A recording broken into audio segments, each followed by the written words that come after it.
एक खूबसूरत campus celebrity ने मेरे नशे की हालत का फ़ायदा उठाकर मुझे अपने जाल में फंसाने की कोशिश की। वो मुझे एक मोटल ले गई और मेरे साथ कुछ अजीब हरकतें की। अगली सुबह मैं उस बिखरे हुए बिस्तर पर अकेला जागा। उस कोल्ड ब्यूटी का वहाँ कोई नामो निशान नहीं था। 3 महीने बाद उसने मुझे रोते हुए फ़ोन किया। ये चैन, क्या तुम अभी फ्री हो? फ़ोन से लियू येना की रोते हुई आवाज़ आई। मैं हैरान रह गया। क्या हुआ? रो मत, मैं हमेशा फ्री रहता हूँ। तुम कहाँ हो? मैं अभी तुम्हारे पास आता हूँ। मैं अस्पताल में हूँ, मटर्निटी और चाइल्ड हेल्थ हॉस्पिटल में, उसने कहा। मैं जल्दी से अस्पताल पहुंचा और लियू ईना को ढूंढ लिया। वो बेकाबू होकर सिसक रही थी। मैं उसके पास गया और उसे टिश्यू का एक पैकेट दिया। क्या हुआ? क्या तुम बीमार हो? मैं उलझन में था। मैं हमेशा से साफ सुथरी जिंदगी जीने वाला लड़का रहा हूँ और मैंने कभी कोई गलत काम नहीं किया। मुझे कोई बीमारी नहीं हो सकती। लियू येना ने अपने आंसू पोंछे और मुझे एक रिपोर्ट थमा दी। मैंने उसे लिया, अभी भी उलझन में था, और थोड़ी देर बाद मेरे मुंह से एक जोरदार चीख निकली। तीन 3 बच्चे। हाँ, लियू येना 3 बच्चों की मां बनने वाली थी। 3 महीने बीत चुके थे और अब गर्भपात करवाने के लिए बहुत देर हो चुकी थी। वो खुद को बेबस महसूस कर रही थी और उसके पास मुझे फोन करने के अलावा कोई चारा नहीं बचा था। मेरी हैरान कर देने वाली प्रतिक्रिया देखकर वो फिर से रोने लगी। मुझे लगा कि मेरे पीरियड्स बस अनियमित हो गए हैं, इसलिए मैंने इस पर ध्यान नहीं दिया। लेकिन हाल ही में मेरा पेट हर समय कड़ा कड़ा सा महसूस होने लगा। मैं जांच करवाने के लिए अस्पताल आई और तभी मुझे पता चला कि मैं गर्भवती हूँ। मैं अभी भी सदमे में था। मेरी आंखें फटी की फटी रह गई थीं। लियू ईना ने अपने आंसू पोंछे और अपनी बात जारी रखी। असल में इस सेमेस्टर की शुरुआत से ही मैं तुम्हें पसंद करती हूँ। उस दिन मैंने तुम्हें स्कूल में अपनी गर्लफ्रेंड के साथ बहस करते हुए देखा था। तुम नशे की हालत में बार से बाहर निकले थे और उस वक्त तुम्हारे साथ कोई नहीं था। बस इसीलिए मैं इस सब के लिए तुम्हें ज़रा भी दोष नहीं देती। ये सब इसलिए हुआ क्योंकि मैं तुम्हें पसंद करती हूँ। मैं सच में तुम दोनों को अलग नहीं करना चाहती थी। लेकिन अब बच्चे पहले ही 3 महीने के हो चुके हैं और वे 3 जुड़वा हैं। अगर तुम सच में उन्हें नहीं चाहते तो मैं तुम्हारी बात मान लूँगी, लेकिन अगर मैंने उन्हें हटा दिया तो हो सकता है मैं फिर कभी मां ना बन पाऊँ। मुझे होश आया। उस औरत को देखकर जो मुझसे अपने प्यार का इजहार कर रही थी, मेरा दिल पिघल गया। वैसे भी योएना के बारे में मेरी राय हमेशा अच्छी ही रही थी। आखिर वो कैंपस की मशहूर हस्ती थी। इसके अलावा अब तो बात बहुत आगे बढ़ चुकी थी। एक मर्द होने के नाते मुझे जिम्मेदारी लेनी चाहिए। डिंग! बधाई हो होस्ट, तुमने सबसे सही फैसला लिया है। इनाम के तौर पर होस्ट को 20 मिलियन का एक विला मिलेगा। क्या? एक सिस्टम? मैं हक्का बक्का रह गया। मैं इतना उत्साहित था कि मैंने लियू येना को अपनी बाहों में भर लिया और पक्के इरादे से कहा, चलो शादी कर लेते हैं। लियू येना ने अपने आंसू पोंछे और ऊपर मेरी तरफ देखा। उसकी आंखों में हैरानी भरी थी। अरे, मेरा लड़का मुझसे शादी करना चाहता है? क्या ये सच है? तुम्हारी गर्लफ्रेंड का क्या? लियू और मेरा ब्रेकअप बहुत पहले ही हो चुका है। जिस दिन तुमने हमें झगड़ते देखा था उस दिन हम अलग ही हो रहे थे। मैंने ईमानदारी से समझाया क्योंकि मैं उस पर कोई दबाव नहीं डालना चाहता था। तो क्या तुम मुझसे शादी करने और मेरे बच्चों की मां बनने को तैयार हो? मेरी आंखों में उम्मीद भरी थी। लियू ईना ने मेरी उम्मीद भरी और पक्की नज़रों को देखा, अपने दांत भींचे और कहा, मैं तैयार हूँ, मैं तैयार हूँ। तुम्हारे साथ होना तो एक ऐसी बात थी जिसका मैंने कभी सपना भी नहीं देखा था। चिंता मत करो, मैं तुम्हें या बच्चों को कभी भूखा नहीं रहने दूंगा। मैं तुम्हारी जिम्मेदारी लूंगा, मैंने कहा। जब मैं वापस अपने हॉस्टल पहुंचा तो मैंने अपना दिमाग शांत किया और सोचा कि मुझे आगे क्या करना है। सबसे पहले मुझे हम दोनों के माता पिता से बात करनी थी। मैंने वी चैट पर लियू येना को एक मैसेज भेजा। उसने तुरंत जवाब दिया, तुम जो भी फैसला लोगे मैं उसे मानूंगी। जल्द ही मेरे माता पिता मुझसे मिलने आए। उनके हाथ में हमारा परिवार रजिस्टर था। अरे बदमाश, हमें बता कि आखिर चल क्या रहा है? तुमने अपने मैसेज में कहा कि हम जल्द ही दादा दादी बनने वाले हैं। तुमने तो हमारी जान ही निकाल दी। क्या कुछ महीने पहले ही तुम्हारा लिया आईवे से ब्रेकअप नहीं हुआ था? फिर अब वो प्रेग्नेंट कैसे है और शादी क्यों कर रही है? प्यार के नाम पर इतना भी कमजोर मत बनो। मेरी माँ मुझ पर सवालों की बौछार कर रही थी। मेरे पिताजी बस चुपचाप गंभीर होकर बैठे थे, एक शब्द भी नहीं बोल रहे थे। मैंने जल्दी से कहा, माँ, ये ली आईवे नहीं है। हमारा तो महीनों पहले ही ब्रेकअप हो गया था। अगर वो नहीं है तो फिर ये लड़की कौन है और ये सब क्या चल रहा है? मैंने एक पल सोचा। मैं ये नहीं कह सकता था कि नशे में मैंने कोई गलती कर दी थी। इससे उसकी छवि खराब होती। ली आईवे से ब्रेकअप के बाद मैं इस दूसरी लड़की के साथ रिश्ते में आ गया और अब वो 3 महीने की प्रेग्नेंट है, 3 बच्चों के साथ। 3 बच्चे? 3 बच्चे? मेरी माँ की आंखें फटी की फटी रह गईं। उन्होंने अविश्वास भरी नजरों से मेरी ओर देखा। एक साथ 3 पोते पोतियां? क्या मैंने सही सुना? तुमने ऐसा नहीं किया होगा। ये सच है, मैंने अल्ट्रासाउंड रिपोर्ट निकालते हुए कहा। रिपोर्ट देखते ही मेरे माता पिता ने गहरी सांस ली। हम तीनों शादी और जितनी जल्दी हो सके ल्यूइना के माता पिता से मिलने की योजना बनाने के बारे में बात करने लगे। अपने माता पिता से बात करने के बाद मैंने ल्यूइना को मैसेज किया, क्या तुम्हें देर रात कुछ खाने का मन है? तुम्हें क्या चाहिए, मैं तुम्हारे लिए ले आऊंगा। ल्यूइना हमेशा अपने फ़ोन के पास ही रहती थी। जब उसने मेरा मैसेज देखा तो उसका दिल जोरों से धड़कने लगा। वो पहले कभी किसी रिश्ते में नहीं रही थी और जिस इंसान को वो पसंद करती थी उसे इतनी आत्मीयता से बात करते देख उसे बेहद खुशी महसूस हुई। वो अपने फ़ोन को देखकर मूर्खों जैसी मुस्कान के साथ मुस्कुराई और जवाब दिया, ठीक है, मुझे कुछ ग्रिल्ड विंग्स चाहिए, धन्यवाद मेरे प्यारे। उसे पूरा भरोसा था कि वो यी चैन को अपने प्यार में ज़रूर डाल लेगी। उसने अपने फ़ोन को कसकर अपनी छाती से लगा लिया। उसके चेहरे पर एक प्यारी सी मुस्कान थी।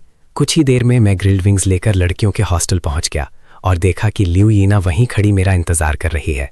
मैं तेजी से उसकी ओर बढ़ा।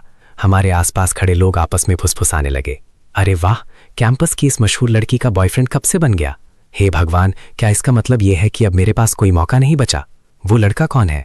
वो काफ़ी हैंडसम लग रहा है। उसने इसे कैसे पटा लिया? हर कोई मेरे बारे में जानने के लिए बहुत उत्सुक था। किसी ने मुझे पहचान लिया। मैं उसे जानता हूँ।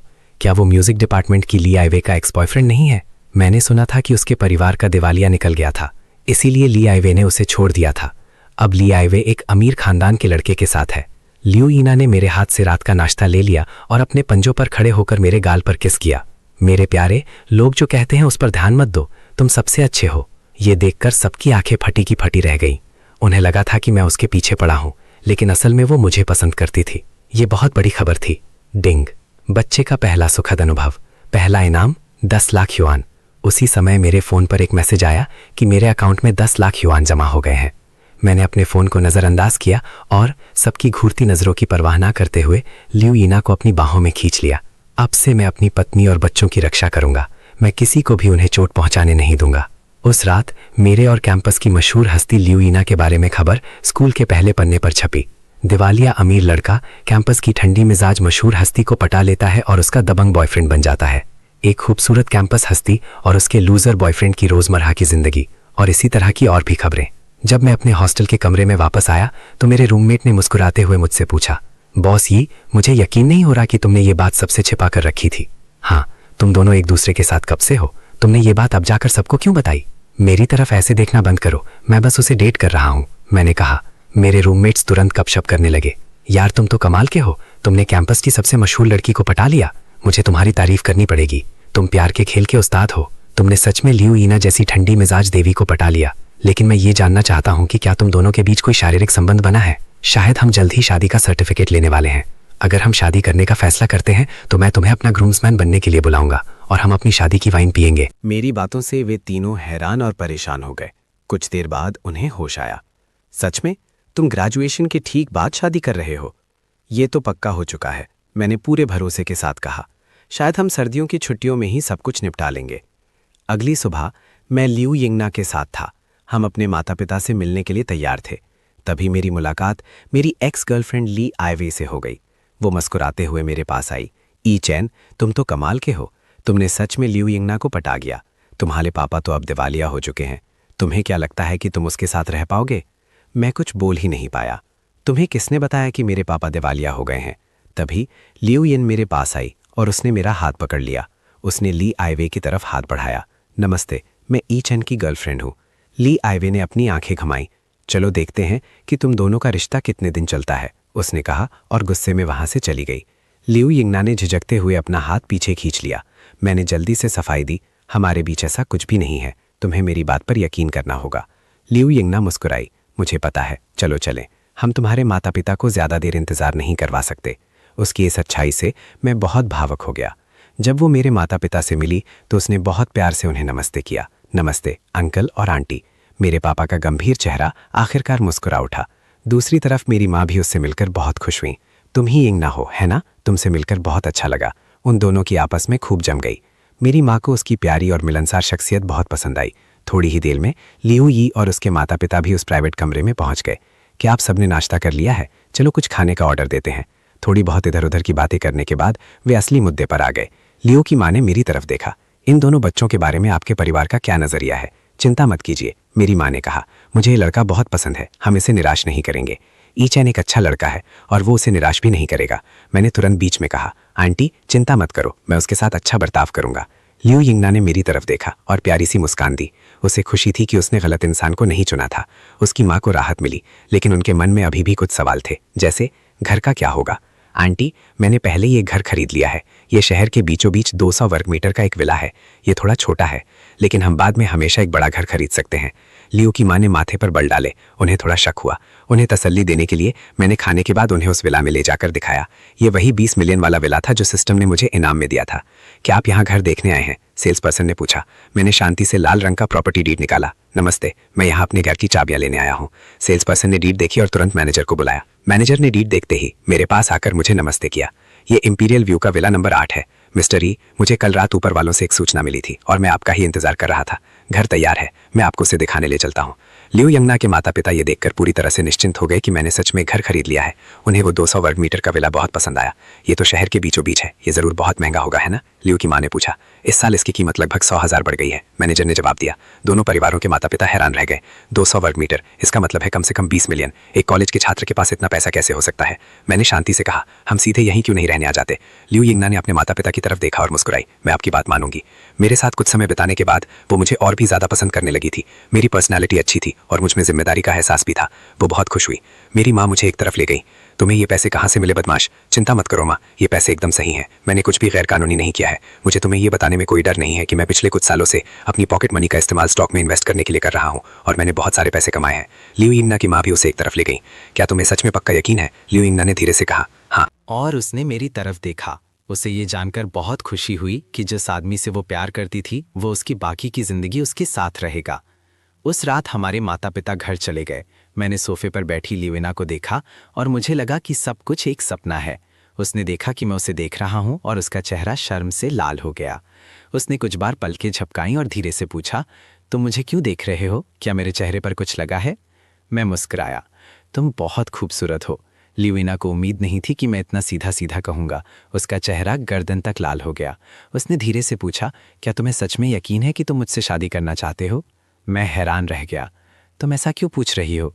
क्या तुम्हें लगता है कि हम जल्दबाजी कर रहे हैं? मुझे तुम हमेशा से पसंद थी। मैं अपने पहले साल में ही तुम्हें जानना चाहता था। उसके बाद क्या हुआ ये शायद तुमने सुना ही होगा।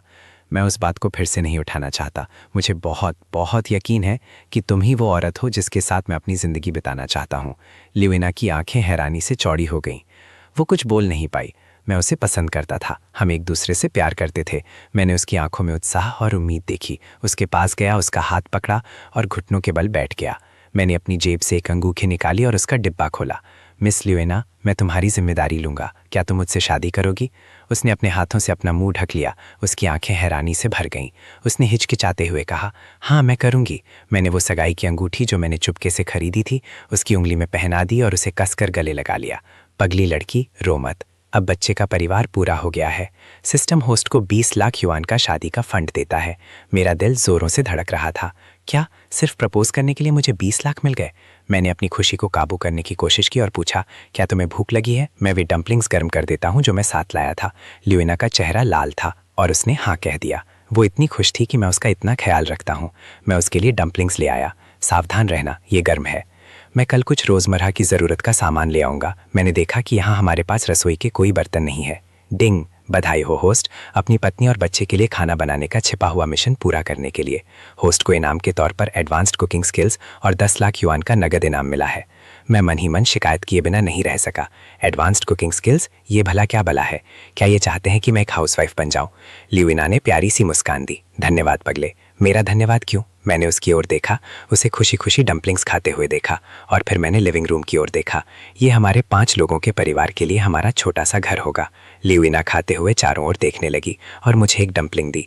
रात के खाने के बाद हमने नहाया और सोने की तैयारी की। मुझे थोड़ी झिझक महसूस हुई और मैंने कंबल उठा लिया। शायद मुझे अगले कमरे में सोना चाहिए, मैंने लिवेना से कहा। उसने मुझे वापस खींच लिया। अब हम पति पत्नी हैं, हम अलग अलग कमरों में नहीं सो सकते। तुम यहीं सो सकते हो, इतने औपचारिक मत बनो। मैंने शर्म से लाल होते हुए अपना सिर खुजाया। ठीक है, लेकिन चिंता मत करना, मैं तुम्हारे साथ कुछ भी गलत नहीं करूंगा। अभी तुम्हारे लिए ये ठीक नहीं है। हम बिस्तर पर अकड़े हुए लेटे रहे। मैं बोर हो रहा था और अपने फ़ोन को देखने लगा। अचानक लिवेना ने गहरी सांस ली। मैं एकदम से चौकन्ना हो गया। क्या हुआ? क्या बात है? उसका चेहरा खुशी से दमक रहा था। मुझे लगता है कि मैंने बच्चे की हलचल महसूस की। ये बहुत हल्की सी थी। ये कमाल का है। मैं भी बहुत उत्साहित था। क्या मैं भी इसे महसूस कर सकता हूँ? हाँ, लेट जाओ और सुनो, देखो कि बच्चा क्या कर रहा है। मैं तुरंत उसके पेट पर लेट गया और ध्यान से सुनने लगा। मुझे बच्चे की कोई हलचल महसूस नहीं हुई, लेकिन मेरे दिमाग में सिस्टम की आवाज़ गूंज उठी। सिस्टम ने होस्ट का बच्चे के साथ पहला करीबी संपर्क पहचान लिया है। इनाम 1 करोड़ युवान नगद। इसके लिए भी इनाम है। मैं खुशी से फूला नहीं समा रहा था। अब मुझे दूध के पैसों की चिंता करने की ज़रूरत नहीं पड़ेगी। अगली सुबह हम अपना मैरिज लाइसेंस लेने के लिए सिविल अफेयर्स ब्यूरो गए। अपना मैरिज सर्टिफिकेट हाथ में लिए हमने एक दूसरे की तरफ देखा और मुस्कुराए। आखिरकार हमारी शादी हो गई। इस खुशी का जश्न मनाने के लिए मैं लियोना को एक मिशेलिन 5 स्टार रेस्टोरेंट में ले गया और हम खिड़की के पास बैठ गए। मैं उसके और करीब झुक गया। नाना, तुम क्या चाहती हो? मैं तुम्हें नाना कहकर बुलाऊं या पत्नी? वो शर्मा गई। तुम मुझे जो चाहो उस नाम से बुला सकती हो। क्या मैं तुम्हें पति कहकर बुला सकती हूँ? मैंने कहा, मुझे तुम्हें पत्नी और नाना कहकर बुलाना पसंद है। लियूयिना ने प्यारी सी मुस्कान दी। उसने कहा, तो फिर तुम मुझे पत्नी कहकर बुला सकती हो। ऐसा लगा जैसे हमारा रिश्ता और भी गहरा हो गया हो। खाना ऑर्डर करने के बाद वो मेरे कंधे पर सिर रखकर डिग गई। पति, क्या तुमने अपने क्लासमेट्स को बताया कि हमारी शादी हो गई है? मैंने कहा, मैंने अपने रूममेट्स को बताया था। मुझे लगता है कि उन्हें लगा कि मैं सिर्फ अपनी बड़ाई कर रहा हूँ। आखिर मेरी पत्नी तो पूरे कैंपस की जानी मानी हस्ती है। वो हंस पड़ी। तो क्या हुआ अगर मैं कैंपस की जानी मानी हस्ती हूँ? तुम भी तो बहुत कमाल के हो। बेशक, मैं तुम्हें पसंद करती हूँ। क्या तुम मुझे पसंद करते हो? मैंने कहा, बेशक मैं तुम्हें पसंद करता हूँ। मैं तुम्हें कैसे पसंद नहीं कर सकता? और फिर अब तो हमारे बच्चे भी हैं, इसलिए इन बातों के बारे में ज़्यादा मत सोचो। उसने थोड़ी उदास आवाज़ में पूछा, क्या ये सब बच्चे की वजह से है? मैं उसकी तरफ मुड़ा और उसकी आंखों में गहराई से देखा। कभी भी ऐसा मत सोचना। मैंने तुमसे इसीलिए शादी नहीं की क्योंकि तुम प्रेग्नेंट हो।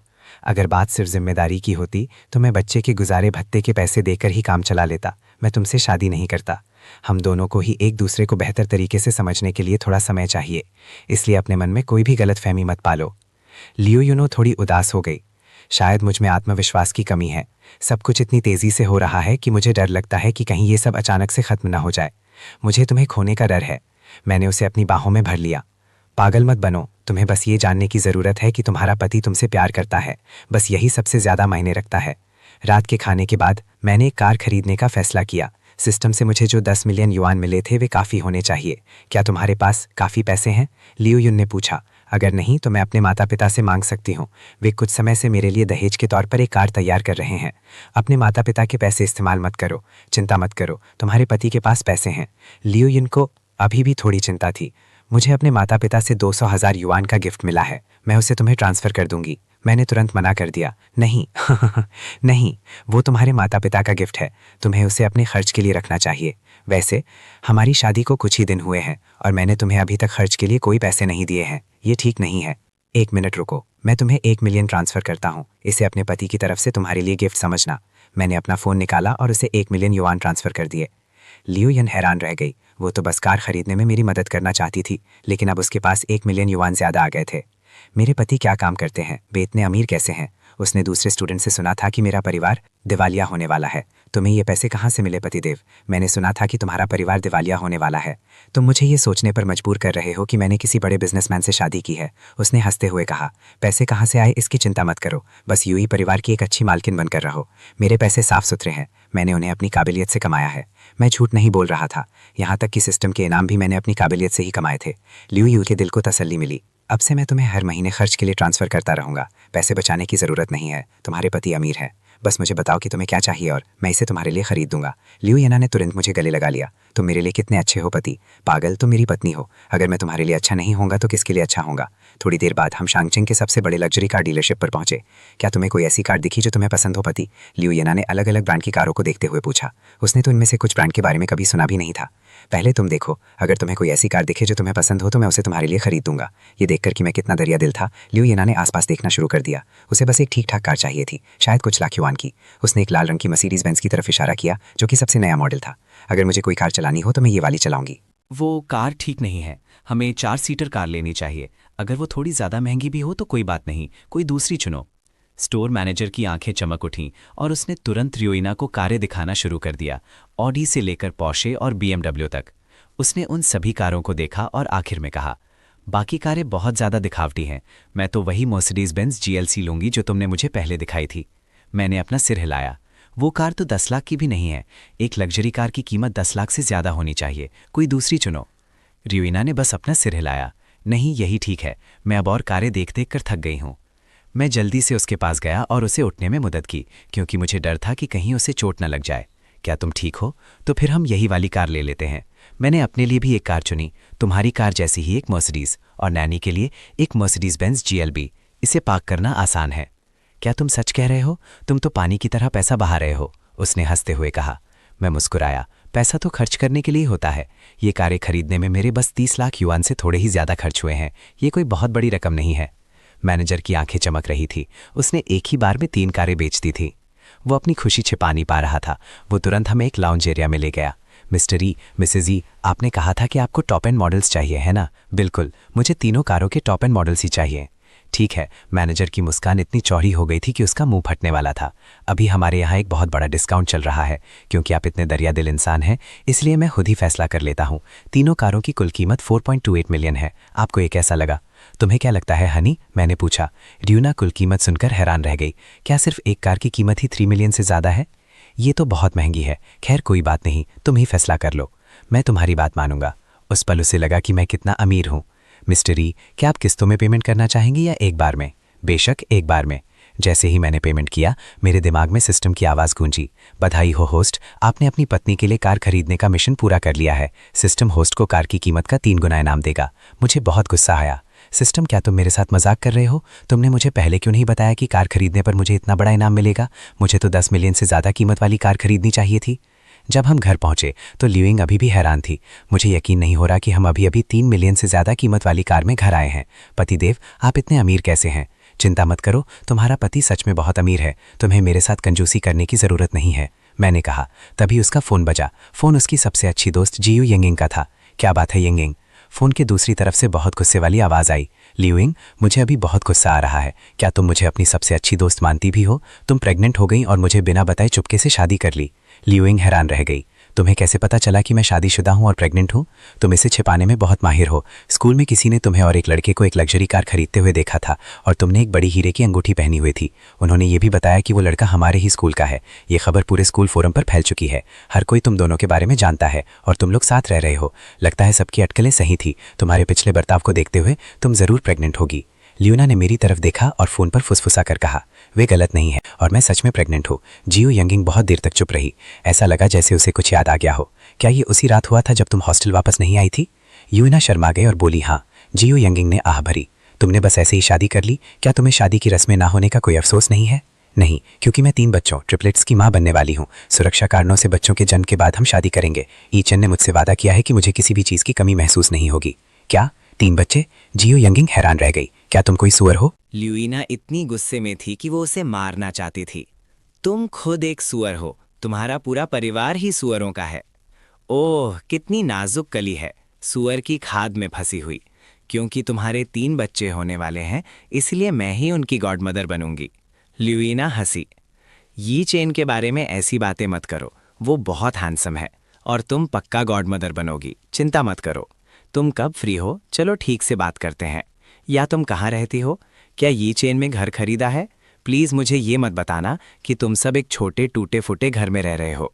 मैंने सुना है कि उसका परिवार दिवालिया हो गया है। क्या ये सच है?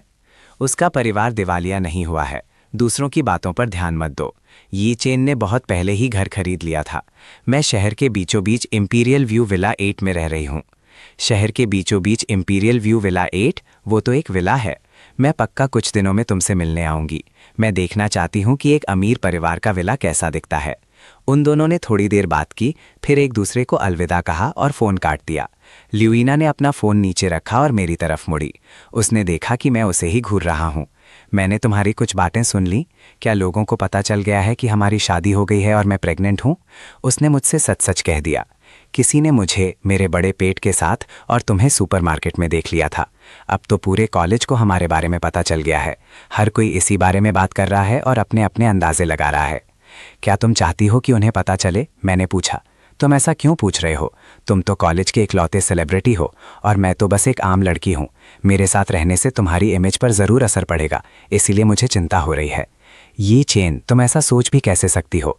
मेरे दिल में तुम ही सबसे ज़्यादा हैंडसम हो। तुमसे शादी करना मेरी ज़िंदगी की सबसे खुशी की बात और सबसे बड़ी खुशकिस्मती है।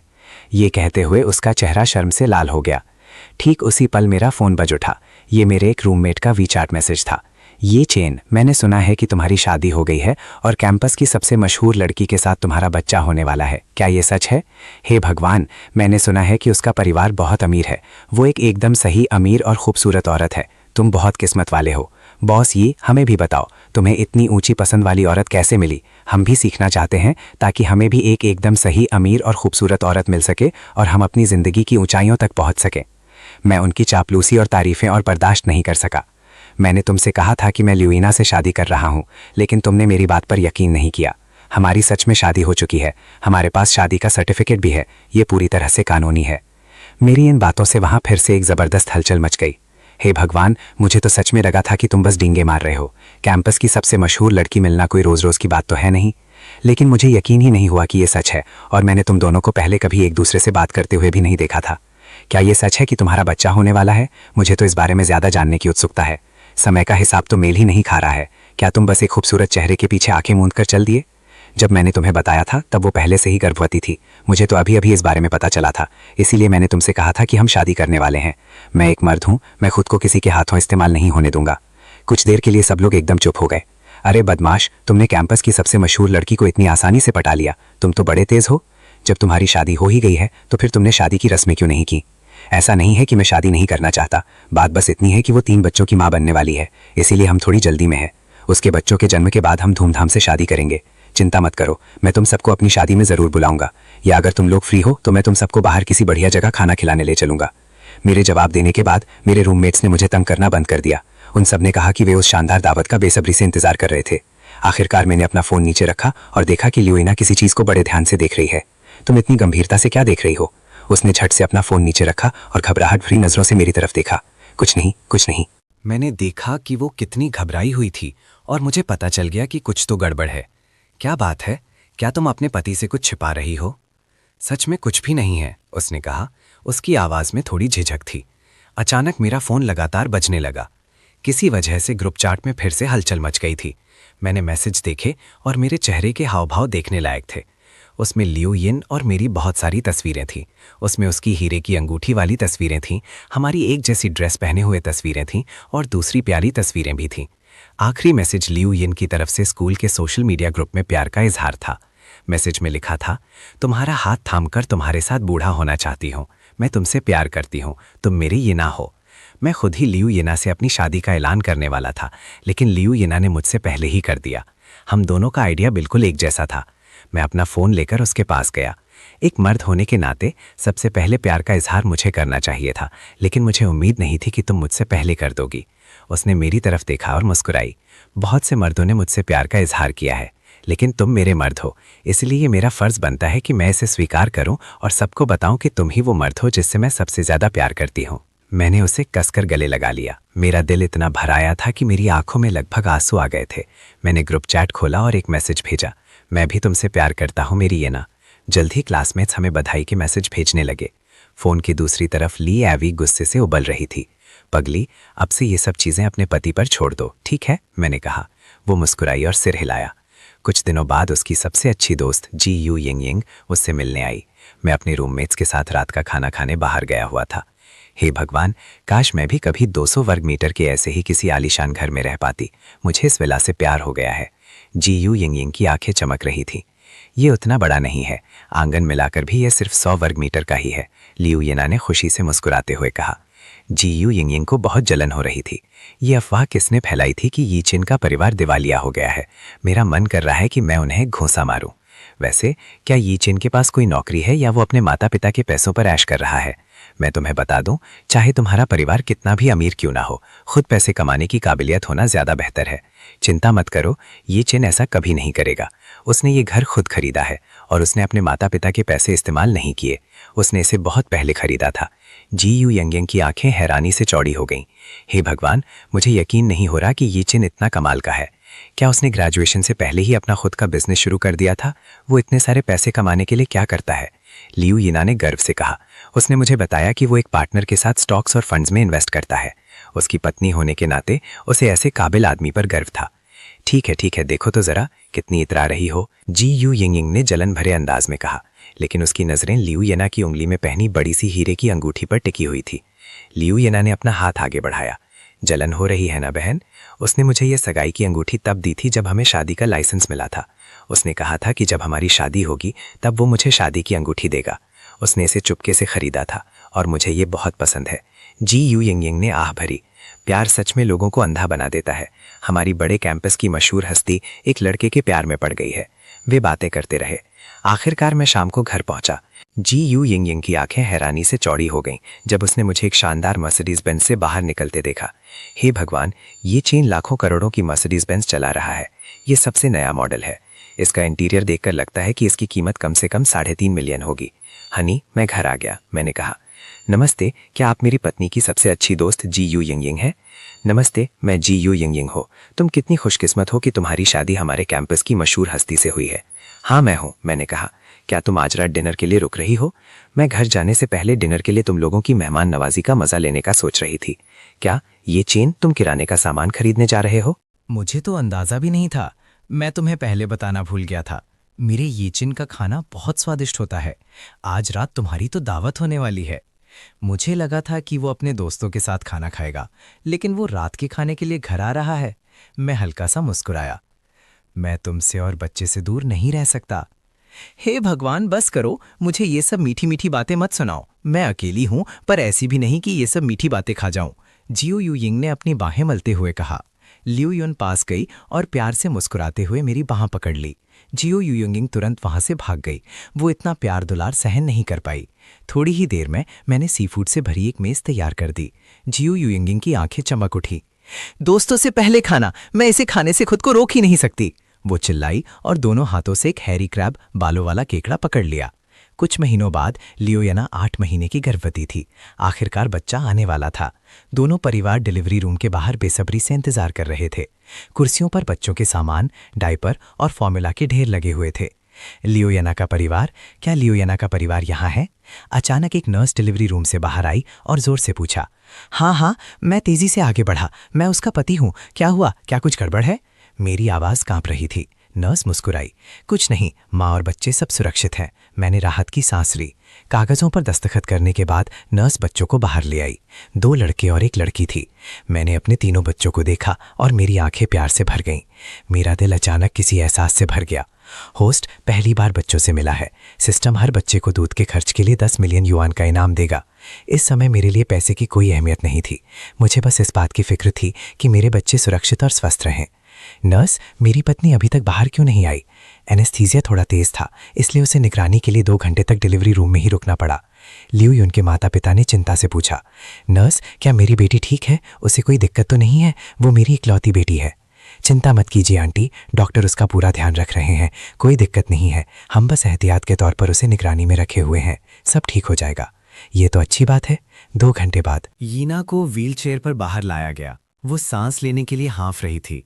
हनी, क्या तुम ठीक हो? मैंने पूछा। मेरा दिल दर्द से भर गया था। इसे क्या हुआ है? चिंता मत करो सर, एनेस्थीसिया का असर कम हो रहा है। ये थोड़ा तेज था, इसलिए उसे कुछ लक्षण महसूस हो रहे हैं। आपको बस उसका अच्छे से ख्याल रखना है। लियू यीना ने कांपते हुए पूछा। क्या बच्चे ठीक हैं? उसने गहरी सांस ली, जैसे उसने अपनी सारी ताकत लगा दी हो। मैं दौड़कर उसके पास गया और उसका हाथ कसकर पकड़ लिया। चिंता मत करो, हमारे बच्चे बिल्कुल ठीक हैं। बस उनका चेकअप हो रहा है। इतनी घबराओ मत। उसी पल मेरे माता पिता नवजात शिशु वार्ड से वापस आए। वे भी चिंता से भरे हुए थे। माँ, पिताजी, चिंता मत करो, नाना बिल्कुल ठीक हो जाएगी। हम पूरी रात लियू यीना के साथ रहे। अगली सुबह नर्स उसे देखने आई और एक अच्छी खबर लाई। बच्चे बिल्कुल ठीक और स्वस्थ हैं। अब उन्हें कमरे में लाया जा सकता है। पूरा परिवार खुशी से झूम उठा। तीनों बच्चों को नहलाने के बाद अंदर लाया गया। वे शांति से सो रहे थे। मेरे पिताजी, जो आमतौर पर बहुत सख्त रहते थे, खुशी से फूले नहीं समा रहे थे। पत्नी, क्या हमारी पोती का चेहरा और भौहें बिल्कुल ये चेन जैसी नहीं लगती जब वो बच्चा था? मेरी माँ ने उन्हें कोहनी मारी।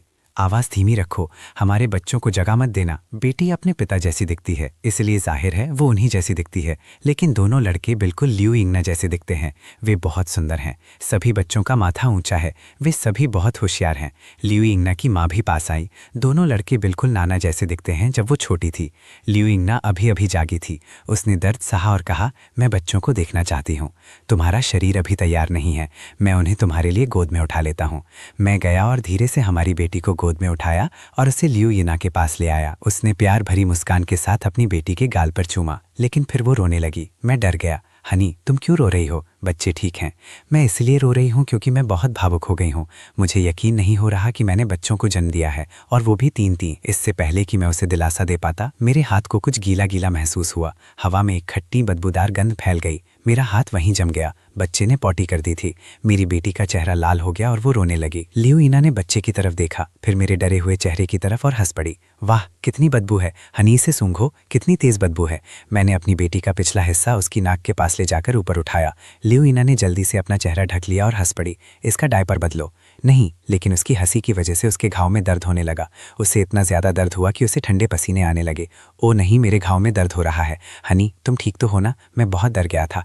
लियू यिना धीरे धीरे शांत हुई। बच्चे का पिछला हिस्सा साफ करो, सजा के तौर पर तुम्हें ये खुद ही करना होगा। मैटरनिटी नर्स ने कहा, अगर बच्ची पॉटी करती है तो मेरा सुझाव है कि आप उसे गर्म पानी से साफ करें। ये ज्यादा हाइजीनिक होता है, इससे बैक्टीरिया को बढ़ने से रोका जा सकता है। लियू यिना को एहसास हुआ, ओ हाँ, ये चेन एक मर्द है और हमारी बच्ची एक लड़की है। शायद पापा का उसे धोना ठीक नहीं रहेगा। उसने नर्स की तरफ मुड़कर कहा, तो फिर मैं ये काम आप पर छोड़ती हूँ, ठीक है? तो फिर जब लड़के पॉटी करेंगे तब तुम्हें सजा मिलेगी। लियू यिना ने हंसते हुए कहा। मैं भी हंसा और बिस्तर ठीक करने में उसकी मदद की। उसी पर लड़कों की तरफ से पादने की आवाज आई। ये क्या बकवास है? दोनों ने एक ही समय पर। तुम दोनों बिल्कुल भी फेयर नहीं हो। क्या तुमने मुझे सजा देने के लिए इसे रोक कर रखा था? मैंने एक गहरी सांस ली। लियू यिना ने ना हंसने की बहुत कोशिश की, लेकिन वो खुद को रोक नहीं पाई। मेरी माँ भी हंस रही थी। चलो देखते हैं कि पिता बनना कैसा होता है। मैंने भी तुम्हें अपने हाथों से ही पाला पोसा है। अब तुम पिता बन गए हो और तुम्हें अपने परिवार को सहारा देने के लिए कड़ी मेहनत करनी होगी। माँ, मैंने हमेशा कड़ी मेहनत की है, लेकिन अब मुझे जाकर अपने बेटे के डायपर बदलने हैं, मैंने दुखी होने का नाटक करते हुए कहा। दोनों परिवार मुझ पर हंस पड़े। माहौल बहुत ही अपनापन भरा था। तीसरे दिन मैं अस्पताल के कमरे में गया और देखा कि लियू यिना हमारी बेटी को दूध पिला रही है। उसका चेहरा एकदम लाल हो गया और मुझे बहुत अजीब लगा। हम एक दूसरे के करीब आए थे, लेकिन उस रात मुझे कुछ याद नहीं था। मैं बाहर टहलने जाता हूँ, मैंने अजीब तरह से कहा। नर्स मुस्कुराई। मिस्टर ये, आप और मिसेज ये शादीशुदा हैं और आपके बच्चे भी हैं। क्या आप अभी भी इतने शर्मीले हैं? हाँ है ना, आप शादीशुदा जोड़ा है, लेकिन आप ऐसे बर्ताव कर रहे हैं। हम हंसे बिना कैसे रह सकते हैं? मुझे शर्म आ गई। मुझे समझ नहीं आ रहा था कि मैं वहां रुकूं या चला जाऊं। लियू यिना, जिसका चेहरा अभी भी लाल था, बोली, आप वहां बैठ सकते हैं, मेरा काम जल्द ही खत्म हो जाएगा। बच्चे को गोद में उठाते हुए उसकी हरकतें थोड़ी अकड़ी हुई थीं। मैंने उसकी बात मानी और कॉफी टेबल के पास बैठ गया, थोड़ा खोया खोया सा। पिछले कुछ दिनों में मैं 3 बच्चों का पिता बन गया था। मुझे लगा जैसे मैं बहुत बड़ा हो गया हूँ और मेरी जिम्मेदारियां बहुत ज्यादा बढ़ गई हैं। मैंने लियू यिना की तरफ देखा, जो प्यार से बच्चे को देख रही थी, और मेरा दिल खुशी से भर गया। जल्द ही हमें अस्पताल से छुट्टी मिल गई और हम घर चले गए। मैं लियू यिना को उठाकर दूसरी मंजिल पर बने मास्टर बेडरूम में ले गया। उसके माता पिता और मेरे माता पिता ने बच्चे को संभालने में मदद की। मैटरनिटी नर्स ने हमारे सामान को रखने में मदद की। जब बाकी लोगों ने विला और उस आलीशान गाड़ी को देखा तो उनके मुंह खुले के खुले रह गए। मैं चल सकती हूँ, लियू यिना ने कहा। मेरे घाव में अब उतना दर्द नहीं हो रहा है। नहीं, अगर तुम्हारा घाव फिर से खुल गया तो आज सुबह ही तो तुम्हारे टाँके कटे हैं। मैं कोई रिस्क नहीं लेना चाहता। लियू यिना खुशी से मुस्कुराई। क्या मैं तुम्हें भारी लग रही हूँ? जब मैं प्रेग्नेंट थी तब मेरा वजन 165 पाउंड था और अभी भी 120 पाउंड से ज्यादा है। नहीं, तुम बिल्कुल भी भारी नहीं हो। अगर तुम्हारा वजन 160 पाउंड भी होता तो भी मुझे कोई फर्क नहीं पड़ता। मैं तब भी तुमसे उतना ही प्यार करता। डॉक्टर ने कहा है कि मुझे हर दिन अपनी ड्रेसिंग बदलनी होगी। तुम्हें इसमें मेरी मदद करनी पड़ेगी, लियू यिना ने शर्माते हुए कहा। घाव शरीर के एक बहुत ही निजी हिस्से के करीब था। जब हम दोनों होश में थे तब हम कभी इतने करीब नहीं आए थे। कोई बात नहीं, तुम जो कहोगी मैं वही करूंगा। क्या तुम अभी करना चाहती हो? नहीं, चलो सोने से पहले करते हैं। डॉक्टर ने आज सुबह ही मेरे लिए किया था। उन्होंने मुझसे गॉज, कॉटन स्वैब और कुछ एंटीसेप्टिक खरीदने को कहा था। उन्होंने कहा था कि एंटीसेप्टिक से दर्द नहीं होता और ये घाव के लिए अच्छा होता है। क्या अभी भी दर्द हो रहा है? नहीं, अगर मैं इसे छूऊं नहीं या इसे खींचूं नहीं तो दर्द नहीं होता। ये लगभग ठीक हो चुका है। थोड़ी खुजली हो रही है, ये अच्छी बात है। क्या तुम चाहती हो कि मैं अभी जाकर गॉज खरीद लाऊं? मुझे नहीं लगता कि हमारे घर पर सही तरह के कॉटन स्वैब है। हाँ, मुझे वो सारी चीजें याद थीं जो उसने मुझसे खरीदने को कही थी, लेकिन मैं फार्मेसी में जाकर थोड़ा उलझन में पड़ गया। क्या आपके पास यहाँ गॉज है? हाँ, आपको किस तरह का चाहिए? मेरी पत्नी का सी सेक्शन हुआ है, मुझे घाव के लिए इस्तेमाल होने वाला गॉज चाहिए। दुकानदार समझ गया, सी सेक्शन के लिए हमारे पास लंबी पट्टी वाला गॉज है, ये सी सेक्शन के लिए एकदम सही है। आपको कितने चाहिए? मुझे समझ नहीं आया कि क्या जवाब दूं। मुझे लगा कि कम होने से बेहतर है कि ज्यादा ही ले लूं। मैं 30 ले लूंगा, और 30 बड़े कॉटन स्वैब और एंटीसेप्टिक की कुछ बोतलें। मैं इन सब का पेमेंट एक साथ कर दूंगा। मैं एक बड़ा सा बैग लेकर फार्मेसी से बाहर निकला और वो महिला दुकानदार मुझे हैरानी भरी नजर से देख रही थी। जब मैं घर पहुंचा तो लियोइना ने बैग देखा और हंस पड़ी।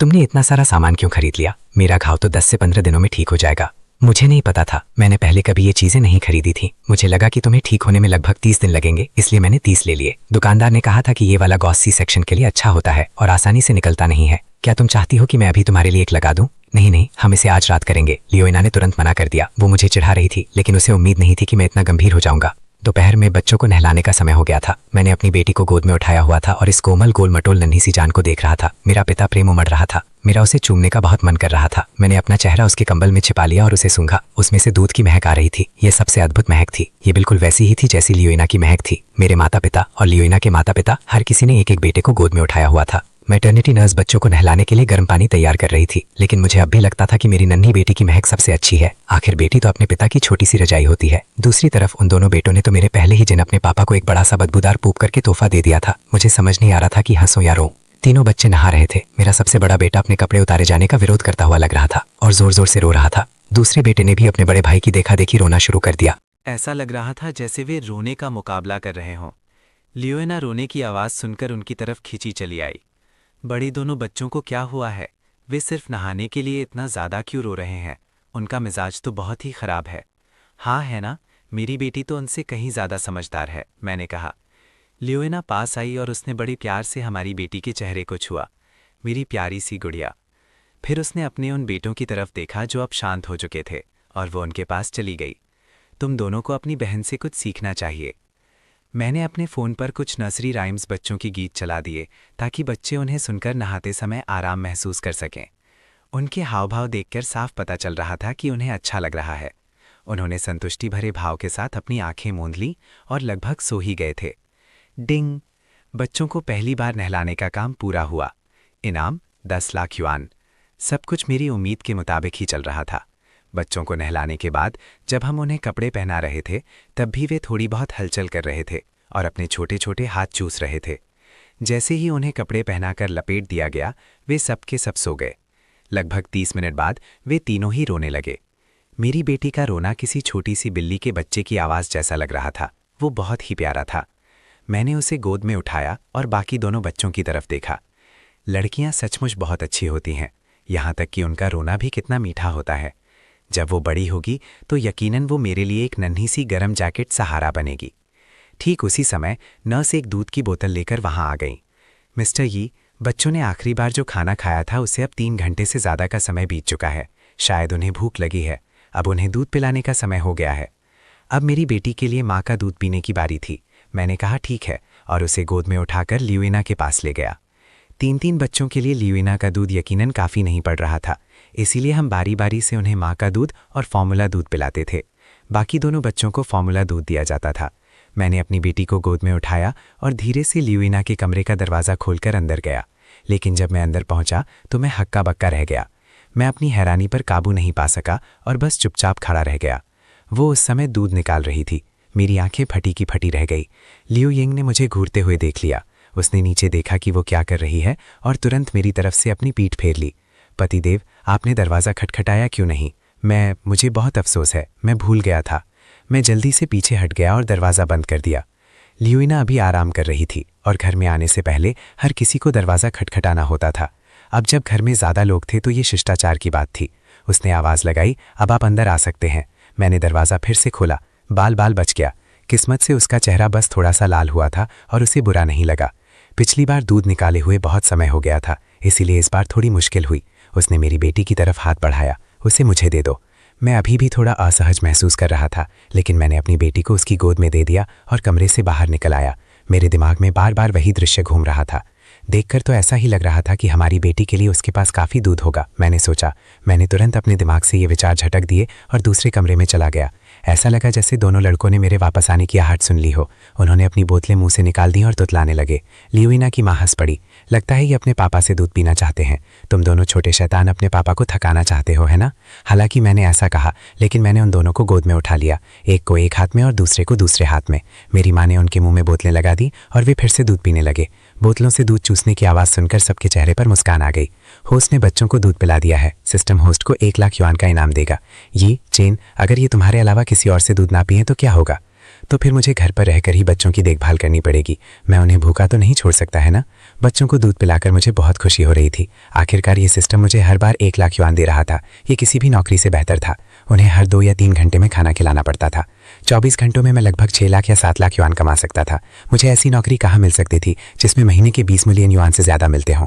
शाम हो चुकी थी। नर्स गर्म पानी की एक बाल्टी लेकर लियोइन के कमरे में आई। मिसेज जी, आज आप अपने बाल धो सकती हैं। ये अदरक मिला उबला हुआ पानी है, ये आपके लिए बहुत अच्छा है, मैंने कहा।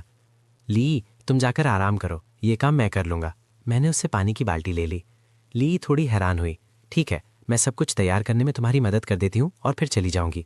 उसके बताए अनुसार मैंने बिस्तर पर एक वाटरप्रूफ कपड़ा बिछा दिया। लियोइंग हैरान रह गई। उसने कभी सोचा भी नहीं था कि मैं उसके बाल धोऊंगा। वो बिस्तर पर लेट गई।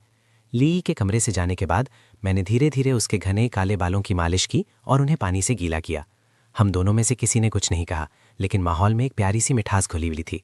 ये चैन, ये कितना अच्छा लग रहा है, उसने कहा। तुम मुझे मेरे नाम से क्यों बुला रही हो? ये बहुत ही औपचारिक लगता है। मुझे पति कहकर बुलाओ। पति पति पति। लियोइंग बहुत खुश थी। वो जानती थी कि मुझे अपने पति और अपने बच्चों के पिता के रूप में पाकर वो कितनी खुशकिस्मत है। वो लॉटरी जीतने से भी ज़्यादा खुशकिस्मत थी। मैंने उसके सीने पर पड़े छोटे छोटे नीले निशानों पर गौर किया। मेरा दिल दुख से भर गया। मैंने धीरे से उन्हें छुआ। उसने मेरा हाथ झटक दिया। तुम क्या कर रहे हो? मेरे बाल धो। मैंने झेपते हुए अपना हाथ पीछे खींच लिया। मैं तो बस तुम्हारी फिक्र कर रहा था। उसके बाल धोने के बाद मैंने वो एंटीसेप्टिक और पट्टियाँ निकाली जो मैं उसके जख्म की सफाई के लिए खरीद कर लाया था। उसने अस्पताल वाली पट्टी पहले ही हटा दी थी। वो अभी भी थोड़ी शर्मिंदा थी, क्योंकि जख्म शरीर के एक ऐसे हिस्से पर था और उसका निशान भी बहुत भद्दा दिख रहा था। लेकिन मुझे इसकी कोई परवाह नहीं थी। मैंने धीरे धीरे पट्टी हटाई। दर्द के मारे उसके मुंह से एक हल्की सी चीख निकल गई। अगर दर्द हो तो मुझे बताना, मैं और धीरे धीरे करूँगा, तब इतना दर्द नहीं होगा, मैंने कहा। उसने अपनी आंखें घुमाई। बस जल्दी से इसे ख़त्म करो, फटाफट कर दो। ठीक है, बस मुझे बताते रहना कि तुम्हें किस चीज़ की ज़रूरत है और किस चीज़ की नहीं। संकोच मत करना। क्या तुम तैयार हो? मैं अब पट्टी हटाने जा रहा हूँ। हटाओ, उसने अपने दांत खींचते हुए कहा। मैंने बैंडेज हटाई और उसके पेट पर एक चौंकाने वाला निशान देखा और उसमें से थोड़ा खून रिस रहा था। मैं एक पल के लिए चुप हो गया। क्या दर्द हो रहा है? मैंने धीरे से पूछा। वो हैरान रह गई। ज़्यादा दर्द नहीं हो रहा, बस जब मैं उसे खींचती हूँ तब दर्द होता है। 9 दिन हो गए हैं और अब तो बस खुजली होती है। मैंने कुछ नहीं कहा। मैंने बस एंटीसेप्टिक खोला, उसमें एक कॉटन स्वैब डिबोया और धीरे से घाव साफ करना शुरू कर दिया। सी सेक्शन में 10 कट लगते हैं और हर परत को वापस सिला जाता है। भला दर्द कैसे नहीं होगा? जैसे ही मैंने सावधानी से उसका घाव साफ किया, मैंने धीरे से उस पर फूंक मारी। लियोइन ने मेरी तरफ देखा, अपने प्यारे पति की तरफ, और खुशी से मुस्कुराई। जब मेरा काम हो गया तो मैंने उस पर एक नई बैंडेज लगा दी। सब हो गया हनी। वो शर्मा गई और मुझे उसकी पैंट ऊपर खींचने दी, उसकी शर्ट नीचे करने दी और उसे बिस्तर में ठीक से लिटाने दिया। हनी, क्या ब्रेस्ट फीडिंग थकाने वाला काम है? मैंने बिस्तर पर बैठते हुए पूछा। ठीक है, ठीक से सोना पाने के अलावा मुझे असल में इसमें मज़ा आता है, उसने कहा। मैंने उसे वो बताने का फैसला किया जो मैं सोच रहा था। मैं सोच रहा था कि ब्रेस्ट मिल्क देना बंद कर दें। मैं तुम्हें आधी रात को उठकर उन्हें दूध पिलाते हुए नहीं देखना चाहता। मैं नहीं चाहता कि तुम्हारी नींद खराब हो। मैं नहीं चाहता कि तुम इतनी थक जाओ। नहीं, मैं थकी हुई नहीं हूँ, लुइना ने जल्दी से कहा। मैं अपने बच्चों के लिए ऐसा करके खुश हूँ। मैं बस ये नहीं चाहता कि तुम इतनी थक जाओ और निढाल हो जाओ। मैं चाहता हूँ कि तुम ठीक हो जाओ और अपनी पुरानी वाली हालत में वापस आ जाओ, ताकि हम वापस स्कूल जा सकें और इस साल एक साथ ग्रेजुएट हो सकें, मैंने कहा। वो मुस्कुराई और उसने मुझे गले लगा लिया। पतिदेव, मेरे बारे में सोचने के लिए धन्यवाद। जब तक तुम खुश हो, मैं खुश हूँ। अगर तुम्हें बच्चे पसंद हैं और तुम और बच्चे चाहते हो तो मैं तुम्हारे साथ और बच्चे पाकर खुश होंगी। माहौल अचानक थोड़ा शरारती सा हो गया। एक आदमी और एक औरत बिस्तर पर गले मिल रहे थे और बच्चों के बारे में बातें कर रहे थे, और मेरे बगल में बैठी वो औरत बहुत ही खूबसूरत थी। मैंने एक गहरी सांस ली और अपनी इच्छाओं को दबाने की कोशिश की, लेकिन तभी लोइना ने मेरे चेहरे पर किस किया। मेरा शरीर अकड़ गया और मेरी सांसें थोड़ी तेज हो गईं। ना, ऐसा मत करो। उसने अभी अभी बच्चे को जन्म दिया था और अभी भी आराम कर रही थी। मैं उसके पास नहीं जा सकता था, इसकी बिल्कुल भी इजाजत नहीं थी। लेकिन अगर वो मुझे ऐसे ही चिढ़ाती नहीं तो मुझे डर था कि मैं अपना कंट्रोल खो दूंगा। मुझे खुद पर काबू रखना था। बस मजाक कर रही थी, उसने कहा और मेरी बाह पकड़कर गले लगा लिया। मैंने कुछ नहीं कहा, इस डर से कि अगर मैंने कुछ कहा तो मैं पिघल जाऊंगा। मैंने बस उसके मुलायम शरीर को अपने शरीर से सटने दिया। हे भगवान, मैं खुद को कैसे रोकूं? मैंने खुद को शांत करने की कोशिश की। हम बस एक ही बिस्तर पर चुपचाप लेटे रहे। अगले दिन लंच के समय मेरे पिताजी ने पूछा, बेटे क्या तुम लोगों ने बच्चों के नाम सोच लिए हैं? मैंने अपनी बेटी के लिए एक नाम पहले ही सोच लिया है। तुम्हें यू और चिंग नाम कैसे लगते हैं? मैंने पूछा। लियू यन ने एक पल सोचा। ये बहुत अच्छा लग रहा है। यू का मतलब है सुंदर और बुद्धिमान, और चिंग का मतलब है धूप। मैं चाहती हूँ कि मेरी बेटी स्मार्ट, सुंदर और खिली खिली हो, और साथ ही स्वस्थ और खुश भी रहे। वो बार बार उन नामों को दोहराती रही। क्या हम उसे ये यू चिंग बुलाएं या ये चिंग यू? चलो ये यू चिंग ही रखते हैं, ये सुनने में थोड़ा ज़्यादा अच्छा लगता है, मैंने कहा। ठीक है, चलो उसे यही बुलाते हैं, ये यू चिंग। ये बहुत अच्छा लग रहा है, और उसका निकनेम शियाओ ग्वाई ग्वाई हो सकता है। मुझे ये बहुत पसंद आया। बड़ी होकर वो एक प्यारी और समझदार लड़की बनेगी। डिंग, होस्ट ने सफलतापूर्वक बच्चे का नाम रख दिया है। इनाम 10 मिलियन युआन। क्या सिर्फ उसका नाम रखने के लिए मुझे 10 मिलियन मिल रहे हैं? मेरा दिल खुशी से फूला नहीं समा रहा था। इसके बाद लड़कों के नाम रखने का समय आया। मेरे पिताजी ने कहा, ठीक है, मैं सबसे पहले वो नाम बताऊंगा जो मैंने सोचा है। चलो सबसे बड़े बेटे का नाम ये रुइबो रखते हैं। तुम लोगों को कैसा लगा? लियू यन के पिताजी ने सिर हिलाया। सबने वो नाम दोहराया। इसका मतलब है बुद्धिमान और खुले विचारों वाला होना। रुइबो एक बहुत अच्छा नाम है। लियू यन की माँ, जो एक टीचर थीं, उन्होंने तुरंत नाम का मतलब समझाया। मेरे समधी कितने संस्कारी हैं। मेरे पिताजी ने हंसते हुए कहा, मैंने कहा था ना कि ये नाम बहुत अच्छा है। तुम्हें क्या लगता है प्यारे? मुझे ये पसंद है, रुइबो। मेरे ससुराल वालों के अनुसार इसका मतलब है समझदार और होशियार होना। ये एक अच्छा नाम है। तो फिर हमारे दूसरे बेटे ई रुईजी के बारे में क्या ख्याल है? मैंने कहा, रुईजी ये तो बहुत बढ़िया नाम है। ई, मैं सहमत हूँ, मेरे पिताजी ने तालियां बजाते हुए कहा। लियू यन और मैं बहुत खुश थे। दोपहर के खाने के बाद मैं बच्चों के जन्म प्रमाण पत्र लेने अस्पताल गया। जब नर्स ने मेरी जानकारी देखी तो उसने हैरानी भरे अंदाज में मेरी तरफ देखा। आपके परिवार में एक साथ 3 बच्चे हुए हैं, क्या ये सच है? हाँ, काफ़ी कमाल की बात है ना? सच में, आप चांगचेंग में पहले ऐसे व्यक्ति हैं जिनके यहाँ एक साथ 3 बच्चे ट्रिपलेट्स हुए हैं। ये बहुत ही दुर्लभ है। आपने इतनी जल्दी उनके नाम भी सोच लिए? हाँ, कृपया प्रमाण पत्र और कागज़ जितनी जल्दी हो सके तैयार कर दें।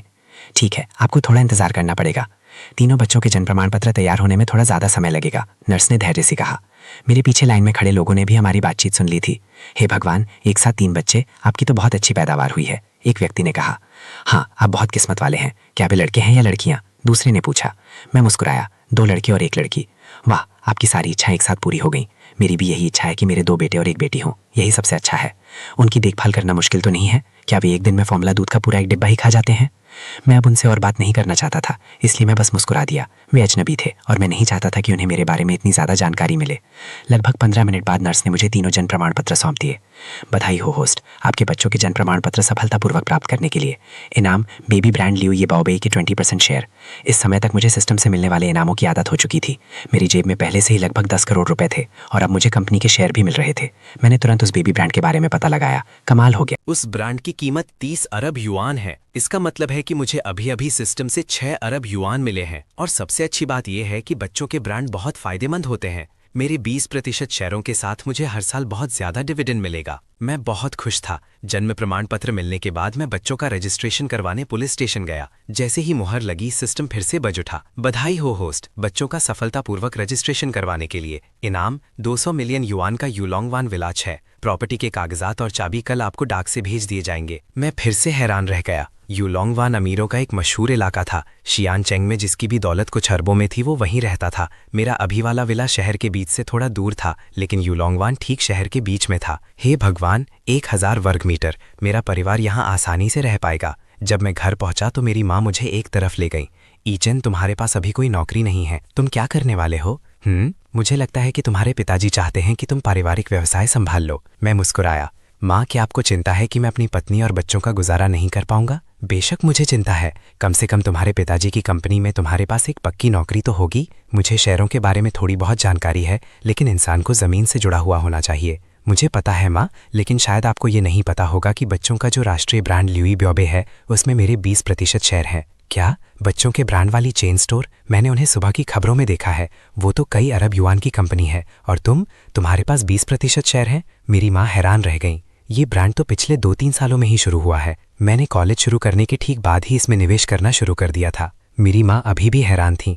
20% शेयरों की कीमत तो अरबों में होगी, है ना? हाँ, शुरू में हम बस कुछ ही लोग थे। हम में से एक दुकान खोलना चाहता था और बस वहीं से ये सब शुरू हो गया। मुझे उम्मीद नहीं थी कि ये इतना बड़ा हो जाएगा, लेकिन अब मुझे हर साल करोड़ों का डिविडेंड मिलता है। मेरे सच बताने के बाद मेरी माँ को अचानक सब समझ आ गया।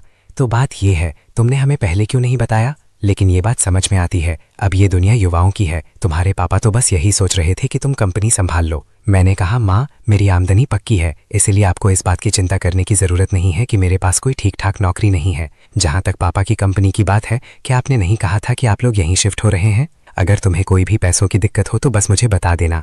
ओह, और मैंने आज ही नाना के लिए एक विला खरीदा है। मेरी माँ फिर से हैरान रह गई। क्या तुमने एक और विला खरीद लिया? ये वाला तो बिल्कुल ठीक है, नया खरीदने की क्या ज़रूरत थी? ये वाला काफ़ी बड़ा है, लेकिन मैं सोच रहा था कि आप, पापा और नाना के माता पिता सब लोग एक साथ रह सकते हैं, और जब बच्चे बड़े होंगे तो उन्हें अपने अपने कमरों की ज़रूरत पड़ेगी, है ना? इसीलिए मैंने एक नया विला खरीदा है जो इस वाले से 5 गुना बड़ा है। ये हमारे पूरे परिवार के लिए काफ़ी बड़ा है। मेरी माँ की आंखें फटी की फटी रह गईं। इस वाले से 5 गुना बड़ा, मतलब 1000 स्क्वायर मीटर? हे भगवान, मुझे ज़रा भी अंदाज़ा नहीं था कि तुम इतने अमीर हो। जल्दी बताओ, तुमने वो कहाँ खरीदा है? मैंने एक पल सोचा। यूलोंग वान विलाज है। यूलोंग वान? मैंने सुना है कि वो अमीरों का इलाका है, वहाँ के विला करोड़ों के होते हैं। तुम बदमाश, तुमने मुझे ये बताने के लिए अब तक इंतजार क्यों किया कि तुमने इतना सारा पैसा कमा लिया है? मेरे पास सिर्फ यही एक इन्वेस्टमेंट नहीं है, मेरे पास और भी हैं, लेकिन अभी उनके बारे में बात करना ठीक नहीं होगा। और भी हैं? ये पहली बार था जब मैंने अपने परिवार के सामने अपने पैसों के बारे में इतनी खुलकर बात की थी। कौन जाने ये सिस्टम मुझे और क्या क्या देगा। मैं ज़्यादा विस्तार में नहीं जाऊंगा,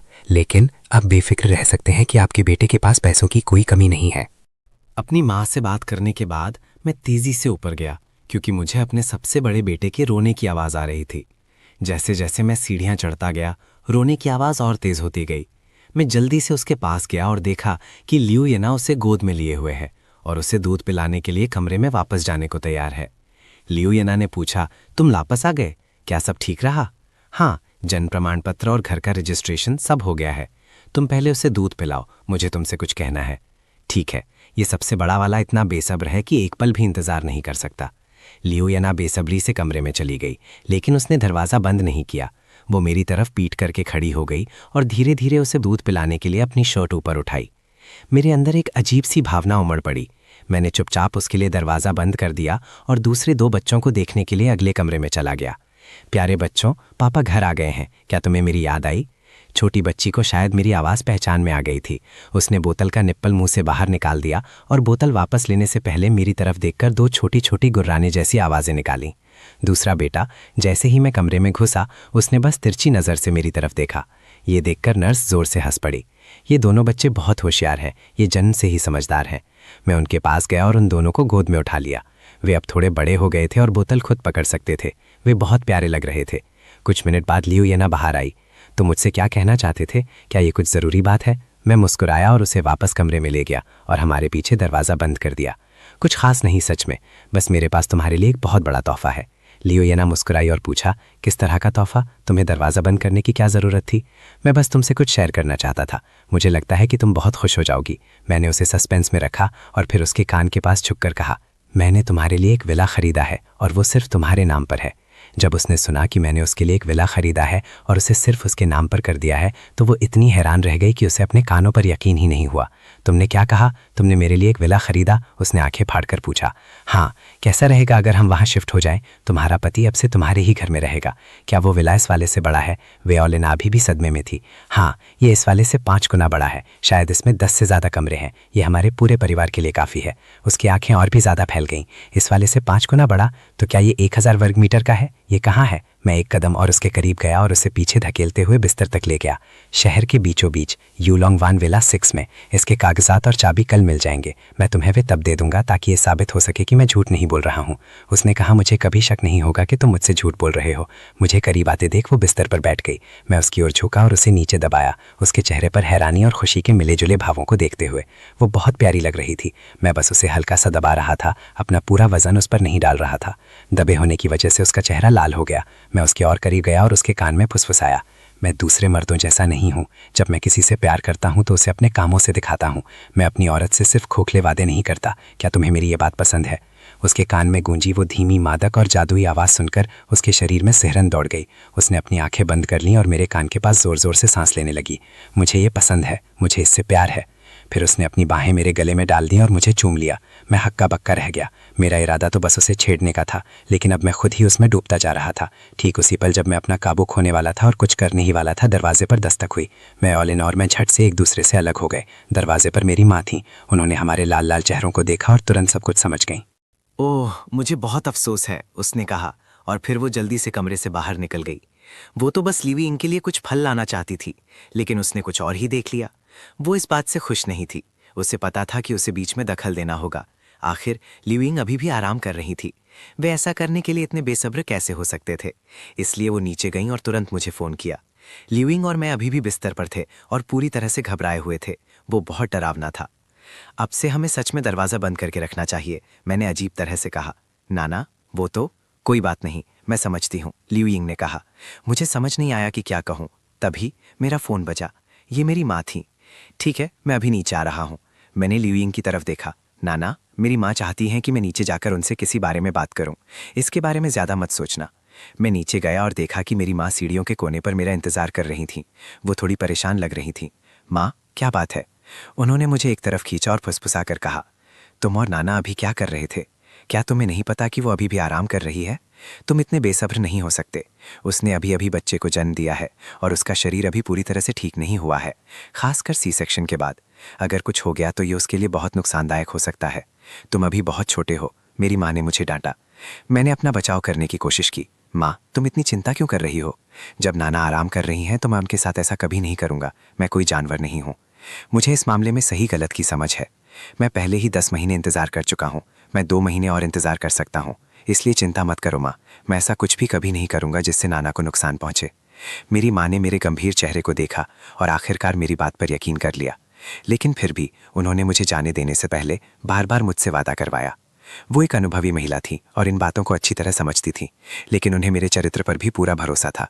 मैं उस तरह का इंसान नहीं था। वैसे तुम्हारी माँ ने अभी तुमसे क्या कहा? जैसे ही मैं वापस आया, लिu यिंगना ने पूछा।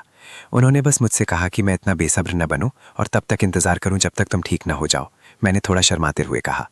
जब मैंने बताया कि अभी क्या हुआ था तो लिu यिन का चेहरा लाल हो गया। ये बहुत शर्मनाक था कि उसकी अपनी सास ने हमें रंगे हाथों पकड़ लिया था। उसे शर्माते हुए देखकर मैंने उसे दिलासा दिया, कोई बात नहीं, मेरी माँ ने कुछ नहीं किया, वो बस हमें सावधान रहने की याद दिला रही थी। उन्हें बस तुम्हारी चिंता है। लेकिन अभी मैं सचमुच अपना आपा खोने ही वाला था, मैंने थोड़ी संतुष्टि के साथ कहा। लिu यिन ने जल्दी से अपना सिर मेरी छाती में छिपा लिया। मुझे माफ़ करना, मैं अब तुम्हें और नहीं सताऊंगी। मेरे दिल की धड़कनें तेज हो गईं। एक जोड़े के अंतरंग पल कितने कीमती होते हैं, हम उन्हें न बिताने का फैसला कैसे कर सकते थे। मुझे ये पक्का करना था कि वो अपनी सोच न बदले। एक मर्द को ये बहुत अच्छा लगता है जब उसकी औरत पहल करती है। ये किसी बेजान लकड़ी के टुकड़े के साथ रहने से कहीं बेहतर है। अगर वो रोल प्ले और बाकी सब कुछ भी करना चाहे तो ये और भी बेहतर होगा। इसके बारे में सोचते ही मैं उत्साहित हो रहा था। नहीं नहीं, ऐसा मत करो, तुम्हारा पति तुम्हें वैसे ही प्यार करता है जैसी तुम हो, मैंने जल्दी से कहा। लिu यिन मुस्कुराई।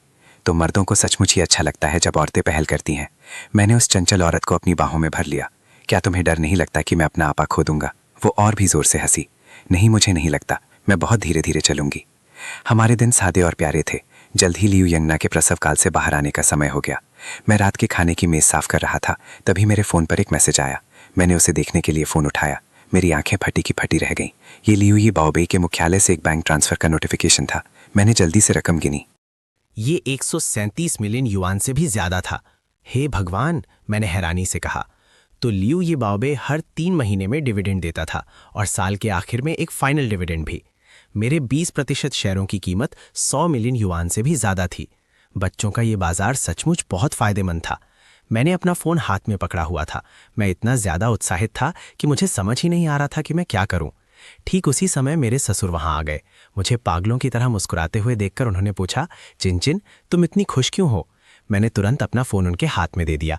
देखिए, ये मेरा डिविडेंड है। ये तो बस आधे साल का है और साल के आखिर में एक फाइनल डिविडेंड भी मिलेगा। मेरे ससुर ने जब मेरे फ़ोन की तरफ देखा तो उनकी आंखें हैरानी से चौड़ी हो गईं। उन्होंने एक गहरी सांस ली। मेरी कंपनी की कीमत तो बस कुछ 100 मिलियन युआन ही है और तुमने एक ही बार में 100 मिलियन से भी ज़्यादा कमा लिए। मैंने तो कभी सोचा भी नहीं था। बहुत बढ़िया, तुमने सचमुच अपने गुरु को भी पीछे छोड़ दिया है। उन्होंने ज़ोर से मेरे कंधे पर थपथपाया। पिताजी, मुझे अपना अकाउंट नंबर दीजिए, मैं आपको कुछ पैसे ट्रांसफ़र करना चाहता हूँ।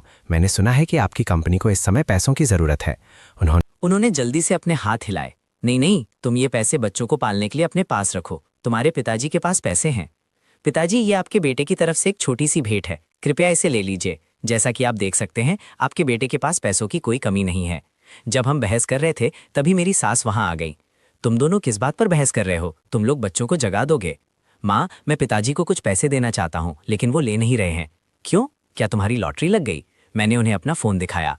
माँ देखिए, मुझे अभी अभी अपनी कंपनी से डिविडेंड मिला है। ये 10 करोड़ युआन से भी ज़्यादा है। क्या आपको नहीं लगता कि पिताजी को 1 या 2 करोड़ देना मेरे लिए सही रहेगा? बच्चों को पालने के लिए मुझे इतने ज़्यादा पैसों की ज़रूरत नहीं है। मेरी सास भी मेरे फ़ोन पर लिखे आंकड़े देखकर हैरान रह गई। अरे बाप रे बेटे, तुम तो बहुत अमीर हो। अजी सुनिए, आपका बेटा आपको पैसे देना चाहता है तो आपको ले लेने चाहिए। ये उसकी तरफ से बड़ों के प्रति उसका फ़र्ज है। ये जानकर कि ये पैसे मेरी कंपनी के डिविडेंड से आए थे, मेरी सास ने मना नहीं किया। माँ, मैं सबसे पहले आपको 1 करोड़ ट्रांसफ़र कर रहा हूँ। मैंने तुरंत उन्हें 1 करोड़ ट्रांसफ़र कर दिए और फिर अपने ससुर का अकाउंट नंबर लेकर उन्हें भी 1 करोड़ ट्रांसफ़र कर दिए। फिर मैंने लियोइना को ढूंढा और उसे एक ही बार में 3 करोड़ ट्रांसफ़र कर दिए। इसमें से 1 करोड़ उसके लिए थे और 2 करोड़ उसके माता पिता के लिए। जब उसने देखा कि उसके अकाउंट में 3 करोड़ जमा हो गए हैं तो वो हक्की बक्की रह गई। अजी, तुमने अचानक मुझे इतने सारे पैसे क्यों ट्रांसफ़र कर दिए? मैंने उसे अपने फ़ोन पर आया नोटिफिकेशन दिखाया। अजी, तुम्हारे पति ने बहुत सारे पैसे कमाए हैं, कंपनी ने डिविडेंड दिया है। लियोइना आखिरकार शांत हुई और बोली, धन्यवाद प्यारे। होस्ट ने एक खास मिशन शुरू किया है, पूरे परिवार को पैसे देना। इनाम डायमंड फैमिली ज्वेलरी सीरीज का पूरा सेट, जिसकी कुल कीमत 999 मिलियन युआन है। उसी पल डायमंड फैमिली का एक सुपर वीआईपी मेंबरशिप कार्ड अचानक मेरे हाथ में आ गया। मैं हैरान रह गया। वो कार्ड शुद्ध सोने का बना था। मैंने लियोइना की तरफ मुड़कर कहा, प्यारे, आज रात कहीं चलते हैं, मेरे पास तुम्हारे लिए एक तोहफा है। क्या? तुमने अभी अभी मुझे एक विला दिया है, तुम्हारे पास एक और तोहफा है? बस मेरे साथ चलो। कुछ नहीं, बस एक छोटा सा तोहफा। मुझे नहीं पता था कि डायमंड फैमिली मुझे किस तरह की हीरे की ज्वेलरी देने वाली थी, इसीलिए मैंने बस उसे एक छोटा सा तोहफा कह दिया। ठीक है, मैं तैयार होकर तुम्हारे साथ चलती हूँ। लियोइना जल्दी से कपड़े बदलने के लिए वॉक इन क्लोजेट में चली गई, लेकिन उसे एहसास हुआ कि उसके पुराने कपड़ों में से कोई भी उसे फिट नहीं आ रहा था। उसे अपनी प्रेगनेंसी के पहले 3 महीनों के कुछ कपड़े ढूंढने पड़े। थोड़ी देर बाद मैंने दरवाजे के बाहर से पूछा, प्यारे क्या बात है, इतनी देर क्यों लग रही है? लियोइना ने झिझकते हुए कहा, मेरे पुराने कपड़े अब मुझे फिट नहीं आते। मैं सिर्फ वही कपड़े पहन सकती हूँ जो मैंने अपनी प्रेगनेंसी के पहले 3 महीनों में पहने थे। मेरा वजन लगभग 20 पाउंड बढ़ गया है और मेरी पिंडली भी उन कपड़ों में फिट नहीं हो पा रही है। वो थोड़ी उदास हो गई है याद करके कि एक समय उसका वजन सिर्फ 90 पाउंड था। मुझे माफ़ करना प्यारे, मैंने इस बारे में सोचा ही नहीं। हम बाद में कपड़े खरीदने जा सकते हैं। मैं तुम्हारे साथ पहले कभी शॉपिंग पर नहीं गया हूँ। तुम जो चाहो खरीद सकते हो, ठीक है? जल्दी हम शेंजन के सबसे बड़े मॉल मिंगफा में पहुंच गए। पहली मंजिल पर हमें डायमंड फैमिली का काउंटर मिला। एक सुंदर महिला सेल्स असिस्टेंट हमारे पास आई। नमस्ते, आप क्या देखना चाहेंगे? मैंने गोल्ड कार्ड काउंटर पर रख दिया। मैं यहाँ अपनी ऑर्डर की हुई ज्वेलरी लेने आया हूँ। गोल्ड कार्ड देखकर सेल्स असिस्टेंट हैरान रह गई। उसने तुरंत कार्ड उठा लिया। जी सर, मैं अभी जाकर मैनेजर को बताती हूँ। वो वहाँ लगभग 5 सालों से काम कर रही थी, लेकिन उसने पहले कभी गोल्ड कार्ड नहीं देखा था। ये कार्ड सिर्फ उन ग्राहकों को दिया जाता था जो 500 मिलियन युआन से ज्यादा खर्च करते थे। वो तेजी से पीछे गई और मैनेजर को बुला लाई। मैनेजर मिस्टर लियू भी कार्ड देखकर हैरान रह गए। नमस्ते सर मैम, मैं आपकी क्या मदद कर सकता हूँ? मैं यहाँ कुछ लेने आया हूँ। आपका नाम क्या है सर? मेरा नाम ये चेन है। मैंने कुछ समय पहले ही डायमंड सीरीज का पूरा सेट ऑर्डर किया था और मैं उसे लेने आया हूँ।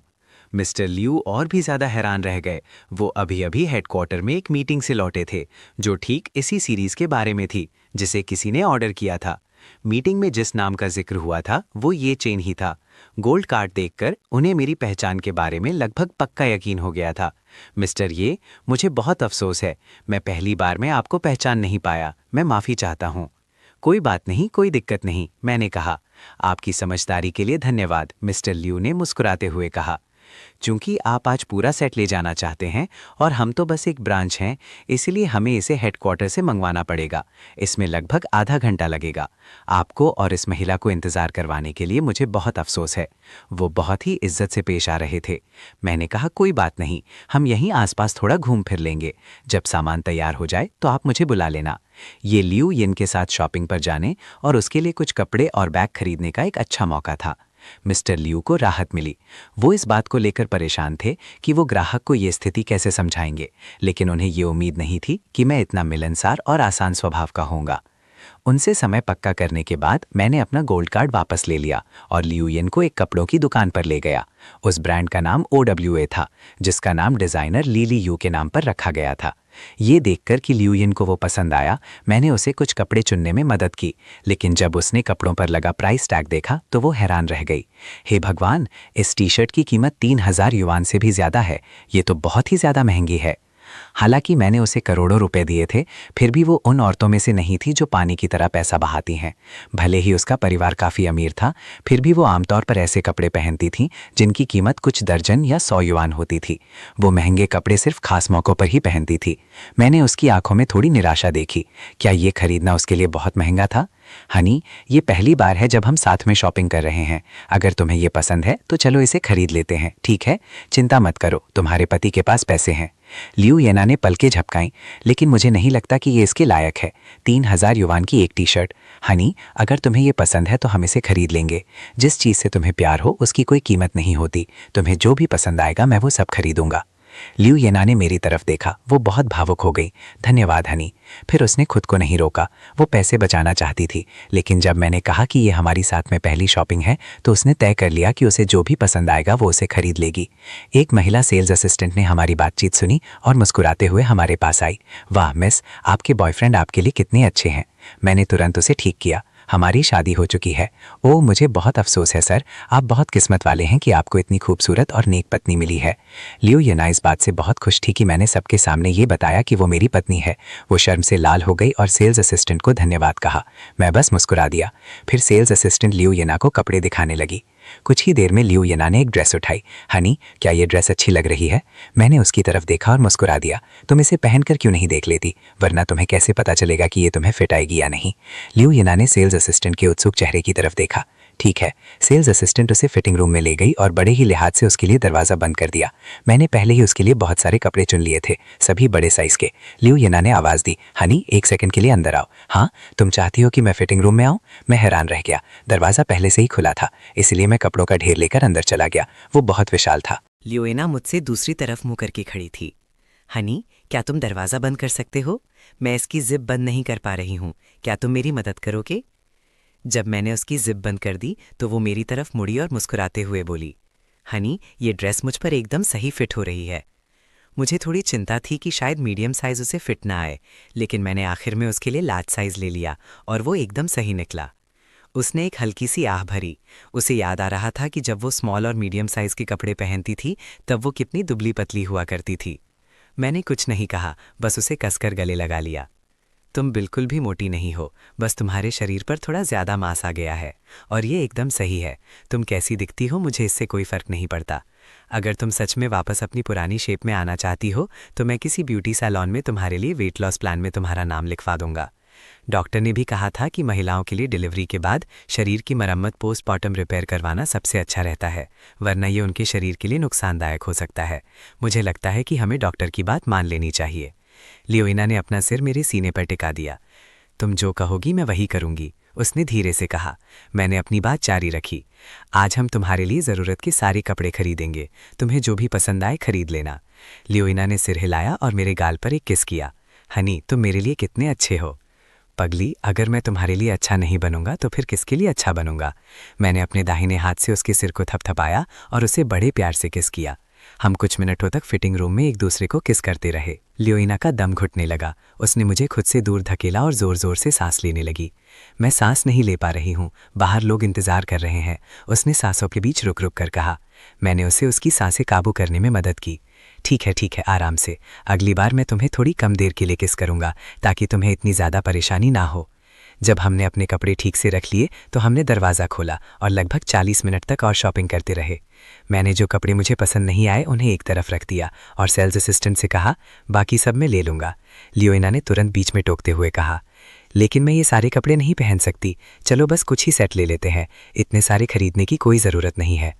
कोई बात नहीं, तुम हर दिन एक नया कपड़ा पहन सकती हो। लियोना मुझसे और बहस नहीं कर पाई, इसलिए उसने सेल्स असिस्टेंट को उन दर्जन भर कपड़ों के सेट पैक करने दिया। सेल्स असिस्टेंट ने कीमत का हिसाब लगाया। नमस्ते सर, डिस्काउंट के बाद कुल कीमत 2,30,000 युआन है। मैंने आसानी से अपना कार्ड निकाला और उसे स्वाइप कर दिया। सेल्स असिस्टेंट ने मेरा कार्ड लिया और पेमेंट प्रोसेस कर दिया। पेमेंट सफल हो गया। जब सारे कपड़े पैक हो गए तो सेल्स असिस्टेंट हमें दरवाजे तक छोड़ने आई। उसकी आंखों में ईर्ष्या साफ झलक रही थी। मुझे कभी ऐसा अच्छा आदमी कब मिलेगा। जैसे ही हम स्टोर से बाहर निकले सिस्टम की घंटी बजी। डिंग। बधाई हो होस्ट, तुमने बच्चों की माँ को खुश कर दिया है। इनाम एक चैरिटी गाला का टिकट। एक चैरिटी गाला, ये क्या होता है? मैं थोड़ा हैरान था कि सिस्टम मुझे इतनी सारी चीज़ें क्यों दे रहा था। क्या मुझे लियोइना के साथ हीरे के गहने भी ले जाने थे? तो फिर मुझे उसके पहनने के लिए एक गाउन भी ढूंढना पड़ेगा। यही सोचते हुए मैंने वे दर्जन भर शॉपिंग बैग उठाए और लियोइना के साथ डायमंड फैमिली स्टोर में चला गया। मैनेजर के अलावा हेडक्वार्टर से जनरल मैनेजर भी वहाँ मौजूद थे, साथ ही कई सिक्योरिटी गार्ड भी थे। आखिर वे लगभग 1 अरब युआन की कीमत वाले गहनों का एक सेट संभाल रहे थे। वे घबराते भी क्यों नहीं? हमें देखते ही वे दर्जन भर कर्मचारी तुरंत हमारे पास आ गए। नमस्ते मिस्टर ये, हम आपका ही इंतजार कर रहे थे। हम आपके ऑर्डर किए हुए हीरे के गहने ले आए हैं, कृपया उन्हें देख लीजिए। जैसे ही मैं सामान देखने वाला था, एक बिन बुलाया मेहमान अंदर आ गया। वो मेरी एक्स गर्लफ्रेंड ली आई हुई थी। उसने एक नौजवान का हाथ थाम रखा था और वो स्टोर के अंदर चली आई। अच्छे कपड़े पहने उस जोड़े को देखकर स्टाफ तुरंत गर्मजोशी से उनके पास गया। ली आईवे ने सेल्स असिस्टेंट की तरफ देखा और फिर अपनी उंगली की तरफ। मुझे अपनी सारी 1 कैरेट से ज़्यादा की हीरे की अंगूठियां दिखाओ। वो आदमी बस अपने फ़ोन को देख रहा था। ऐसा लग रहा था कि उसे कोई दिलचस्पी नहीं है। ली आईवे ने पहले ही देख लिया था कि मैं वहाँ मौजूद हूँ और मेरे आसपास बहुत सारे लोग जमा है। ऐसा लग रहा था कि कुछ चल रहा था।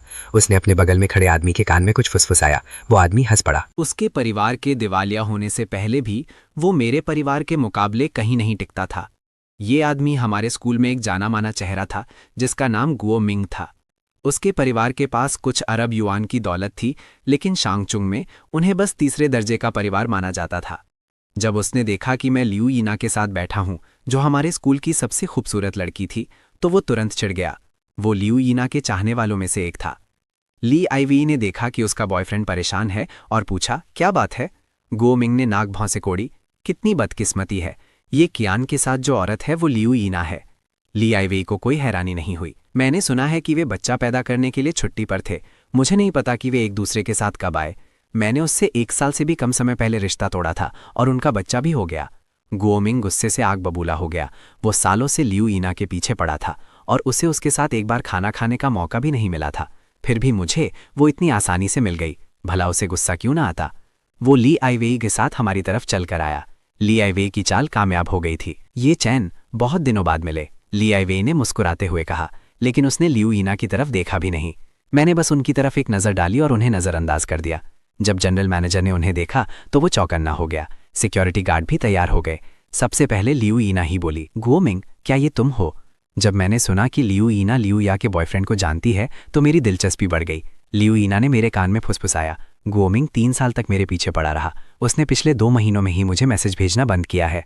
मुझे लगता है कि अब वो ली आईवेई के साथ है। मैंने सिर हिलाया। अच्छा, समझा। मुझे यकीन नहीं होता कि तुम यहाँ पैसे उड़ाने की हिम्मत कर रहे हो ये चैन। तुम्हारा परिवार लगभग दिवालिया हो चुका है और फिर भी तुम यहाँ आने की हिम्मत करते हो। ली आईवेई की तिरस्कार भरी आंखों ने सब कुछ कह दिया। जनरल मैनेजर और बाकी लोगों ने देखा कि वे एक दूसरे को जानते हैं, इसीलिए उन्होंने उन्हें बात करने से नहीं रोका। उन्होंने बस चुपचाप वो सुंदर सेफ बंद कर दी। लेकिन मन ही मन उन्होंने सोचा, ये दोनों लोग कितने बदतमीज हैं, ये अच्छे लोग नहीं हैं। गुओ मिंग ने जब देखा कि उसकी देवी उससे बात कर रही है तो वो मुस्कुराया। मैं तो बस अपनी गर्लफ्रेंड को यहाँ कुछ चीज़ें खरीदने के लिए लाया हूँ। हाँ, युवा मालिक गुओ मुझे यहाँ एक बड़ी हीरे की अंगूठी दिलाने लाए हैं। उन कुछ लोगों की तरह नहीं जो 2 साल तक रिश्ते में रहे और मुझे कभी एक अंगूठी भी नहीं दी। मैंने बस धीरे से कहा, हाँ, मैंने तुम्हें कभी बड़ी हीरे की अंगूठी नहीं दी, लेकिन जो बैग तुम अभी पकड़े हुए हो वो मैंने ही तुम्हें दिया था। उसकी कीमत 1 लाख युआन से ज़्यादा थी। ली आईवेई का शरीर गुस्से से काँप उठा। तुम क्या बकवास कर रहे हो? ये बैग मैंने खुद खरीदा है। मैंने बस नाक से कोड़ी और कुछ और नहीं कहा। ली आईवेई के माता पिता तो बस फल बेचने वाले थे, उनके लिए इतना महंगा बैग खरीदना नामुमकिन था। मैं अब उससे और बहस नहीं करना चाहता था। एक अच्छा आदमी औरत से बहस नहीं करता, लेकिन ली आईवेई मुझे इतनी आसानी से छोड़ने वाली नहीं थी। मैं उन लोगों जैसी नहीं हूँ जिन्हें पता है कि उनका परिवार दिवालिया हो चुका है, फिर भी वे अमीर होने का दिखावा करते हैं। तुम हमारी कैंपस बेले के लिए बड़ी हीरे की अंगूठी खरीदना चाहते हो? क्या तुम्हारी इतनी औकात भी है? लियू यीना अब और चुप नहीं रह सकी। मिस ली, हमारे काम से आपका कोई लेना देना नहीं है। अगर आपको अपनी बड़ी हीरे की अंगूठी खरीदनी है तो कृपया जाकर खरीद लीजिए, हमारे रास्ते में मत आइए। तुम्हारे रास्ते में आऊं? ली आईवेई और भी ज्यादा इतराने लगी। देखते हैं कि तुम यहाँ कौन सा बड़ा काम कर रहे हो। गुओ मिंग चुपचाप खड़ा रहा। वो देखना चाहता था कि मैं कौन सी चाल चल रहा हूँ। मैंने लियू यिंग को पीछे खींच लिया क्योंकि मैं नहीं चाहता था कि मेरी पत्नी इस मामले में फंसे। ली आईवेई मुझे ही निशाना बना रही थी। जनरल मैनेजर को आखिरकार समझ आ गया कि माजरा क्या है। ये उसकी एक पुरानी गर्लफ्रेंड थी जो परेशानी खड़ी कर रही थी। उसने तुरंत ली आईवेई से कहा, मैडम, अगर आपका हमारे स्टोर में कुछ खरीदने का इरादा नहीं है तो कृपया यहाँ से चली जाएं। हमारे ज़रूरी ग्राहक को परेशान ना करें। ली आईवेई ने उसकी तरफ देखा और ठंडे स्वर में कहा, तुम कौन होते हो किसी ग्राहक को बाहर निकालने वाले? मैं माफ़ी चाहता हूँ। मैं डायमंड फैमिली के हेडक्वार्टर से भेजा गया जनरल मैनेजर हूँ। मैं यहाँ मिस्टर ये को सामान पहुँचाने आया हूँ। ली आईवेई और गुओ मिंग थोड़े हैरान रह गए। उन्होंने जनरल मैनेजर और काउंटर पर रखे सेफ तिजोरी की तरफ देखा। मैडम, क्या आप कुछ खरीदने वाली हैं? जनरल मैनेजर ने सिक्योरिटी गार्ड्स को इशारा किया। मैंने कहा, ये बस दोस्त हैं, अगर ये यहाँ रुकना चाहते हैं तो इन्हें देखने दो। जनरल मैनेजर ने सिर हिला दिया। जब बड़े बॉस ने खुद कह दिया था तो उसके पास कहने के लिए कुछ बचा ही नहीं था। उसने तुरंत सिक्योरिटी गार्ड्स को पीछे हटने का आदेश दिया। ली एवे ने ताना मारते हुए कहा, मैं भी देखना चाहती हूँ कि तुमने ऐसा क्या खरीदा है जिसे पहुँचाने के लिए जनरल मैनेजर को खुद यहाँ आना पड़ा। उसे कभी यकीन नहीं होता कि मेरे पास गहने खरीदने के लिए इतने पैसे हो सकते हैं। मैंने उन दोनों को नज़रअंदाज कर दिया। मैंने कहा, मैनेजर साहब, कृपया इसे खोलिए। मुझे घर जाकर अपने बच्चों से मिलना है, इसलिए मुझे थोड़ी जल्दी है। सबकी नज़रें उस सेफ पर टिक गईं। मैं भी बहुत उत्साहित था। यह हीरे के गहनों का एक ऐसा सेट था जिसकी कीमत लगभग 1 अरब युआन थी। जनरल मैनेजर ने धीरे से अपने दस्ताने पहने और बड़ी सावधानी से उस सेफ को खोला। उसने साटन के कपड़े में लिपटी हुई एक चौकोर गहरे लाल रंग की डिब्बी बाहर निकाली और उसे मेरे सामने रख दिया। फिर उसका ढक्कन उठाया। डिब्बी के अंदर हीरों का एक बेहद चमकदार और रंग बिरंगा हार रखा हुआ था। जनरल मैनेजर ने उसके बारे में बताना शुरू किया। हीरों का ये पूरा सेट दुनिया के मशहूर ज्वेलरी डिज़ाइनर मिस्टर एनिमंसन ने डिज़ाइन किया है। इस हार की कीमत 360 मिलियन युआन है। अब तक बने सभी हारों में से ये सबसे महंगा हार है। इससे पहले कि वो अपनी बात पूरी कर पाता, लियू यूना समेत वहां मौजूद बाकी सभी लोग हक्के बक्के रह गए। हे भगवान, सिर्फ एक हार की कीमत 360 मिलियन है। ये तो यहाँ मौजूद बाकी सभी गहनों की कुल कीमत से भी कहीं ज़्यादा महंगा है। इससे पहले कि कोई कुछ समझ पाता, जनरल मैनेजर ने सेफ से एक और बॉक्स निकाला और उसे हमारे सामने खोल दिया। ये उसकी मैचिंग अंगूठी है। इसका मुख्य हीरा बैंगनी गुलाबी रंग का है, जिसका वजन 16.3 कैरेट है। इसकी कीमत 240 मिलियन युआन है और ये पूरी दुनिया में अपनी तरह का इकलौता हीरा है। फिर उन्होंने मैचिंग झुमके और ब्रेसलेट निकाले और एक एक करके उन्हें खोला और हर हीरे की शुद्धता के बारे में बताया। आखिर में उन्होंने कहा, हीरे के इस पूरे सेट की कुल कीमत 990 मिलियन युआन है। मिस्टर, ये कृपया इसे देख लीजिए। फिर उन्होंने हार उठाया और मुझे थमा दिया।